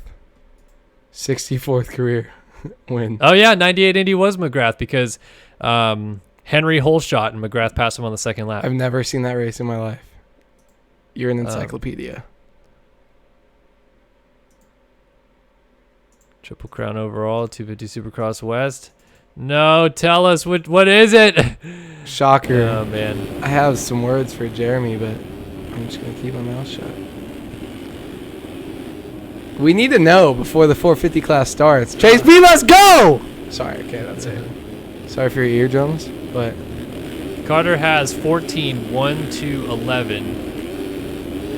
Oh yeah, so Blakely with a 5.53 would be 13. That would win. Oh, so Carter didn't even... No, it's not even tied. Who was that up there? I'm not going to click, but...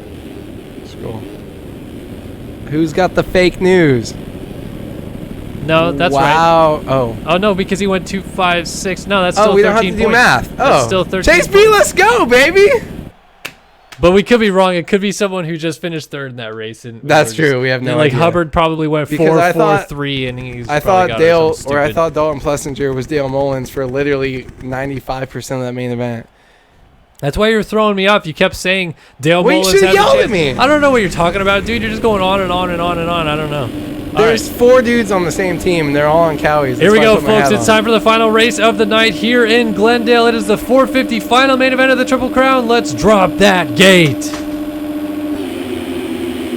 All right, so this one we do know Siebel and Walter, Siebel and Walter tied Chapman with 6 points. So From we're the gonna have to outside, see. Leitzel trying to get there, and he goes down. Oh, and he takes someone with him. It's going to be Haley with the hole shot. Leaks right there, the 87 of Caden Speck moving up there. We got Walter Gebhardt with a good start on the 5.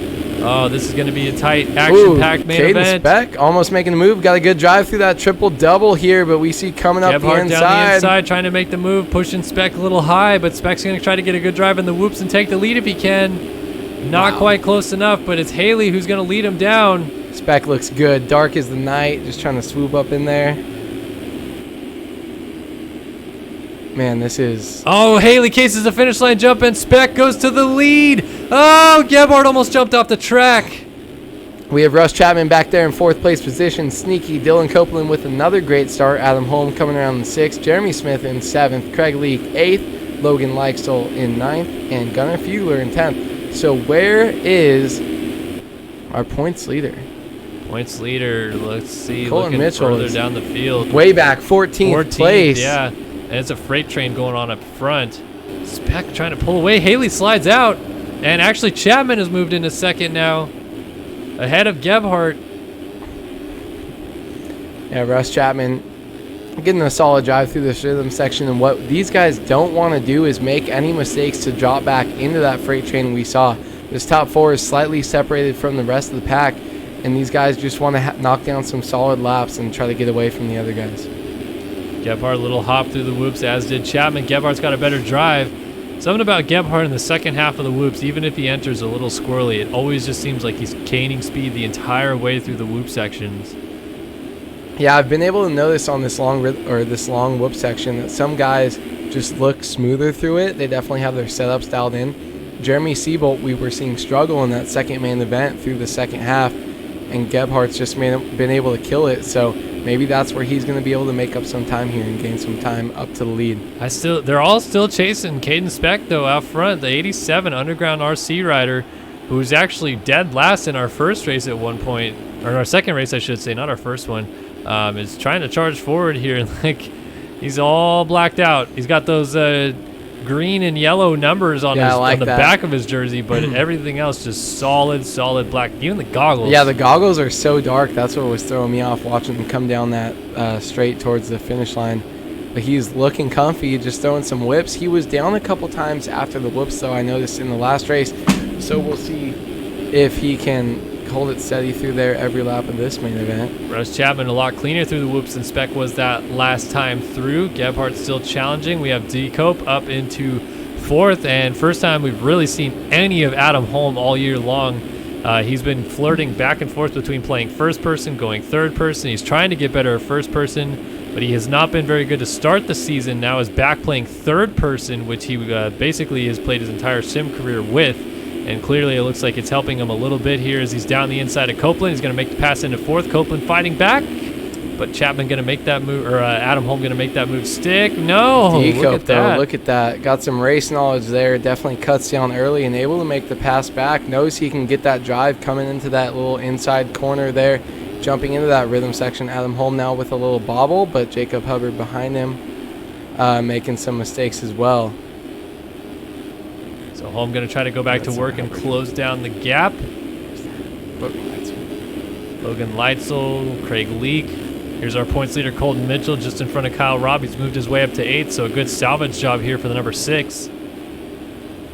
Yeah, and where is Seabolt? Seabolt is 11th. Wow, that's rough. And it's just been an off night all night long for Jeremy Smith. Haley's down at 16th right now. So Haley, who was up front early on, well back in the field. Man, that's crazy. I mean, I know Triple Crowns are just about consistency and starts and kind of holding steady in these short main events, but to see it vary this much with our title guys that we thought were going to pull away. Jack Haley, I thought was going to get back up in there. Jeremy Smith, we know, has had great starts all year, but not able to put them together tonight. It's just really surprising to me. We see our red plate guy, Colton Mitchell, here in 8th place. And he still looks like he rides like he should be in the lead, but he just doesn't get those starts. So it's crazy to see how stacked this field is and how I feel like it's going to be exciting all 17 rounds this year in this 450 class. Absolutely. This is going to be a barn burner of a season, and we're just getting started, folks. Remember, this is only round 4 of 17. We're headed back to Oakland next week. Not going to be a Triple Crown, but it will be the 5th round of the series. We'll be back in a baseball stadium. Definitely going to be a good night of racing for sure, but we still have about half of this final main event of the Triple Crown left to go, and Logan Leitzel here on his borrowed bike once again trying to go after Dylan Copeland as he's trying to square him up before the finish line jump. Yeah, that corner is not like most of them that are kind of like that. It seems to be as he's going to jump inside and try to make the pass. D-Cope is very smart, though. Let's see what he can do. He might be able to cross up, stay inside. He is going to lose his position. Back in yeah, we mix. have 4 spots. And Holm lands on his back tire and goes down. Yeah, but it's tricky with that turn coming before the finish line. I feel like they get such high speed. You can't really make a dirty move how guys normally want to. It's got a big berm. It's after a high-speed section. So these guys are kind of avoiding making any contact there because we've seen guys slide out there tonight and fall off. So they're just kind of playing it easy. Not as much action in some of these 180 turns as I thought was going to happen here tonight. Well, Chapman trying to get his wits back about himself after making a mistake. Down goes Leitzel. Chapman almost went down in front of him there, now actually jumping off the track. Whoa, battle for the lead. Gebhardt and Speck going back and forth. Gebhardt able to solidify the position for now, but Speck's still trying to fight back. He would love to take this win here in this final race, but obviously Gebhardt thinking, I just want to win this overall and take as many points out of this round as I possibly can here tonight. Yeah, Gebhardt came in 26 points down tonight, so any points he can get are going to be solid for him tonight. Rush Chapman, though, only 3 points down, and Rush, I'm not sure exactly. It's so hard to keep track of these main events during this Triple Crown. But I feel like Rush has a potential to be a little bit closer to the red plate than he is right now. But, man, Jeremy Seabolt there, too, definitely having a rough main event as we see someone go down. That was our Dark as the Night. Who's the dark guy? Caden Speck. Caden Speck Come on, goes guy, down what are you doing? hard. There's so many cowies tonight. It's just been out of control. But I put my hat on. I'm trying to channel my energy through to these guys, but Gebhardt just crushing these whoops. Looks like he's 5th wide, and man, look at this lead that he now has. A whole start straight going backwards. Let's go ahead and check out Speck. on 2nd place. Speck actually back up and still in 2nd. Rush Chapman in 3rd, though, now trying to make a move on Speck. A little dualies action over the finish line jump as, yeah, Chapman definitely trying to close it down there on the number 87 machine if he can.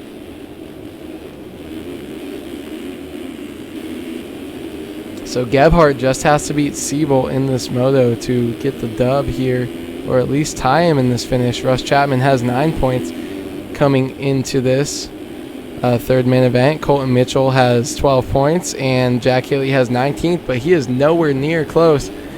So definitely interesting. I thought they were really close coming in, but this last main event has been all over the place. Yeah, no, this is definitely quite the final main event of the night so far, because we haven't seen anything really solidifying of what we can expect here other than Gebhardt being consistent as can be. But now actually Gebhardt has fallen back into the clutches of Caden Speck and Rush Chapman.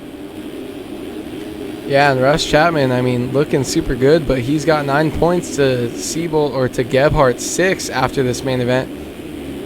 Chapman's going to end up actually with 12, so 12-6, not even going to be close. Looks like it's Gebhardt's race to lose, but man, Chapman was definitely trying to gain some points here tonight and not able to make it happen if the results stay as they should. Caden Speck acting as a small spoiler here tonight, but definitely showing some speed here. Man, they're still close with Gebhardt. Any little mistake from the number 5, this is going to get interesting out front with just under 3 minutes and a lap left to go. Yeah, man, look at this top 3, though, right here.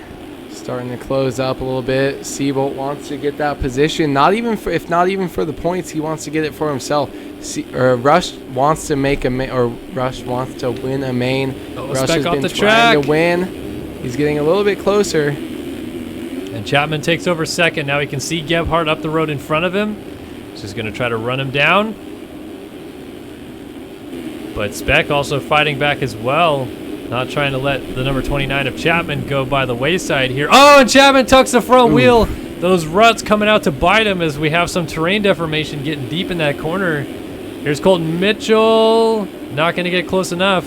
Yeah, and I'm not even going to try to do the math live on air with if Mitchell passes him, but these guys are all over the place tonight in this Triple Crown.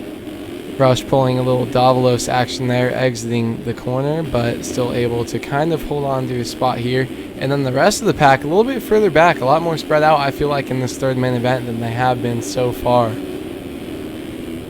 Jeremy Smith here trying to hold off Dylan Copeland. Great ride by Dylan Copeland here tonight. He's been about top 10 almost every main event that I've kind of noticed him in. First one might not have been that good, but Dylan Copeland looking pretty strong here tonight as Jeremy Smith tries to charge up and make a pass right here. Yeah, Smith definitely trying to do his salvaging job here tonight. Not necessarily the speed demon is Smith. He's more of a consistent guy, so when you have longer mains, usually benefits him. But these shorter races, when he doesn't get a good start, it really hurts him. And at the moment, just trying to salvage as many championship points as possible with a good finish here in this final race. Yeah, we see Adam Holm here. Hasn't had too many good races this season. We saw him missing the main at A1 this year. Kind of bringing it in here in 8th place in this 3rd main event. But Jeremy Seabolt his teammate in 9th place, also Russ Chapman's teammate. 3rd place in the point standings, but a 9th place in your 3rd main event in this Triple Crown here. Not very solid. Jack Haley, we saw him strong earlier, back in 13th. Leitzel 15th. All these guys that have been strong all night just dropping back. I'm not really sure what's going on here in this last main event. Yeah, everybody's kind of hit the struggle bus a little bit here in this last one, except our guys out front. Yeah, Gebhardt. Siebold doing the best job that he can to make some points back. Roy Mitchell, Wilcox, Jack Haley has got to be kicking himself after another good start in this final race, and it just all went by the wayside. And we came in tonight saying, is he still a championship contender? Can he claw his way back into this thing? Well, at least here tonight, it is not going to work out in his favor. He is going to lose championship points once again, particularly to this man who is doing everything he can to say, yeah, I'm still well and alive in this championship, boys. Don't forget about me whatsoever. White flag about to be waving for the number 5 of Walter Gebhardt. Final lap here in Glendale. A bit of a joyride here as if he can hold off Chapman behind. Yeah, I think he went down about last lap, but not too big of a crash. Just lost a little bit of time. But man, 26 points down. We kind of counted him out coming into tonight, and he made a statement here tonight. There's 14 rounds left. I have a lot of time to make up. If I make up these 3 or 4 points every night, I'm going to easily win this title. So Gebhardt trying to put down with that number 5 there, looking strong. He's a champion before, not in 450 Supercross, but he wants to be this year. I'm definitely going to go after that title chase. It's close at the top, and anything can happen as we've seen here tonight. So Gebhardt just needs to have a couple consistent rounds together, and he'll be back up in that title fight in no time.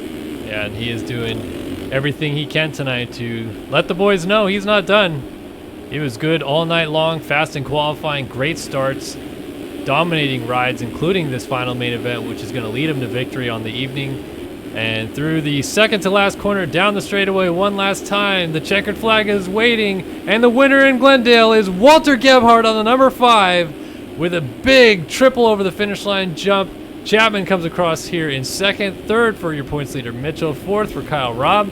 Fifth was Jeremy Smith. So a good salvage ride for him. Caden Speck fell all the way back to 6th on the last lap. Or maybe even worse as he gets punted by Adam Holm over the line. And he's going to fall all the way back to 9th. He was almost winning this thing a few laps ago. He's going to finish 9th. Mitchell is in 10th. 11th here for Jack Haley. 12th for Thomas Wilcox. 13th, Dylan Copeland coming to the line here. Currently, Walter, Rush, Colton says Jeremy Cohen are in chat. Siebold needs 7th to pass Colton in points. Siebold finished 8th after that last lap. Yeet off the corner, but I'm not sure if that's going to be in the overall or if that was meant to be in this third main. As Leitzel goes down, showboating. Steering might actually be able to get by him if he shreds this corner. We'll have to see. Whoa, somebody else going down. Eklund. Oh, Eklund, it was such a good start to his night, and it's not going anywhere else. G-Fug. Been a long time since we've seen him. Probably was banned for the last couple of years. Just coming back in. Rip. Austin Eklund coming down here. Looks like he will be our last guy to finish. Yep, and cuts are now in. Looks like pretty much everybody else stayed the same. Gebhardt, your winner here tonight in Glendale. We're getting points tallied, and we'll get you guys some final results here in just a moment. But we'll head back to the booth for right now. Myself, Andrew Wood, joining you guys for one final time here in the booth while we're waiting for these points to be tallied. First of all, we can let you know officially that it was Chase Blakely taking the victory in that 250 West division. He landed on 13 points total over Braden Carter, who was on 14 points. Jacob Hubbard landed on 19 points. So that was your podium finishers: Dalton Plessinger, Ben Seberg, Chase DeSalle, Luke Sullivan, Dale Mullins, Clint Martin, and Kyle Carpenter inside of the top 10. And remember, Triple Crown format doesn't award you per race. Once your points are tallied at the end of the night, that's where you get your points from. So 26 points going to Chase Blakely. Braden Carter with a good salvage ride in that last main event, able to get second overall in the night. He'll get 23 points and keep his championship lead. And Hubbard obviously getting 21 points, finishing in third. Yeah, I'm surprised Dalton Plessinger finishing fourth still after literally disconnecting in the middle of the third main, getting scored a 20th through 22nd, somewhere in there, and still able to hold on with a fourth place on the night. That's actually insane. But congrats, Chase B. Proud of you, but man, that's hard fought. These Triple Crowns are so exciting. 3 main events in every single class. Points are all over the place. It's hard for us to keep track. So super exciting racing, and we're going to get final points tallied here for the 450 class in just a minute.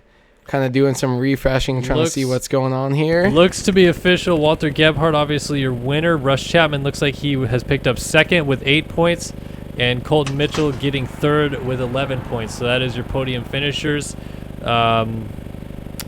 Yeah, so Seabolt was 4th overall, Haley 5th overall. So Haley, even though rough last main event, still getting top 5 points there. Jeremy Smith ends up 7th behind Austin Eklund. Wow. Pretty interesting night of racing. Shout out Josh Thank you, Mertens, Josh. dropping 10 New Zealand dollars. I saw Felix Nebula dropping in a couple bucks there in the middle of the stream. So thank you guys for donating. Really appreciate that. Mertens Look at that timing. donation coming up on the screen. I got that timing. You should have pointed. I got it pretty good. I did. Well, I didn't want to go across you if I messed it up, but I went like this, and it was like half a second early. Yeah. Thank you, Josh. Hey, Josh. Me and Josh. You go way back. We do. He didn't really like me, but there might be some secret stuff coming up here soon. Really? Okay, I like what I'm Not me hearing. and Josh, but like Josh. And those guys, Jack Daniels boys. So that's going to wrap up our night of racing here from Glendale Triple Crown round 4 of the championship. A lot of good stuff going on. I want to give a shout out, of course, Rival Decal hooking us up with some shirts. They're going to be doing some cool stuff here on the stream really soon. We're getting kind of everything figured out with Alex, so that's going to be really fun. Appreciate Andrew Wood, as always, dropping by, hanging out, having a good time. Another good night of racing. Any final thoughts, A-Wood, on the series? It's out of control. We've been saying this since round 1. No idea what's going to happen every night we show up. Is it going to be Mitchell? Is it going to be Rush? Is Haley going to come back? Like, what's going to happen? You never know. Triple Crowns have been just as exciting. Thank you guys for coming in. Thank you for supporting, donating. Please like, subscribe. Come hang out with us every week. Do whatever you can. What do you think? We play some marbles and then race some MXGP later? Or MX Monster Supercross? Supercross? Yeah, so right now, guys, we're going to go off air, but hit up Scooty Puff Jr. That is twitch.tv/Scooty Puff Jr. I think there's actually underscores in between Scooty and Puff and Puff Junior. And Junior. But head over there. He's doing the marble stream. That's always a good time. And then we'll be back live here 11 p.m. Pacific, 2 a.m. Eastern to do the YouTuber tournament. If you guys are still around, if you're still awake, be sure to drop by, hang out with us then. But again, appreciate you guys dropping by for round number 4 of the 2020 MotoOption SX Series live here on Star Systems. And we'll see you guys next week. See ya.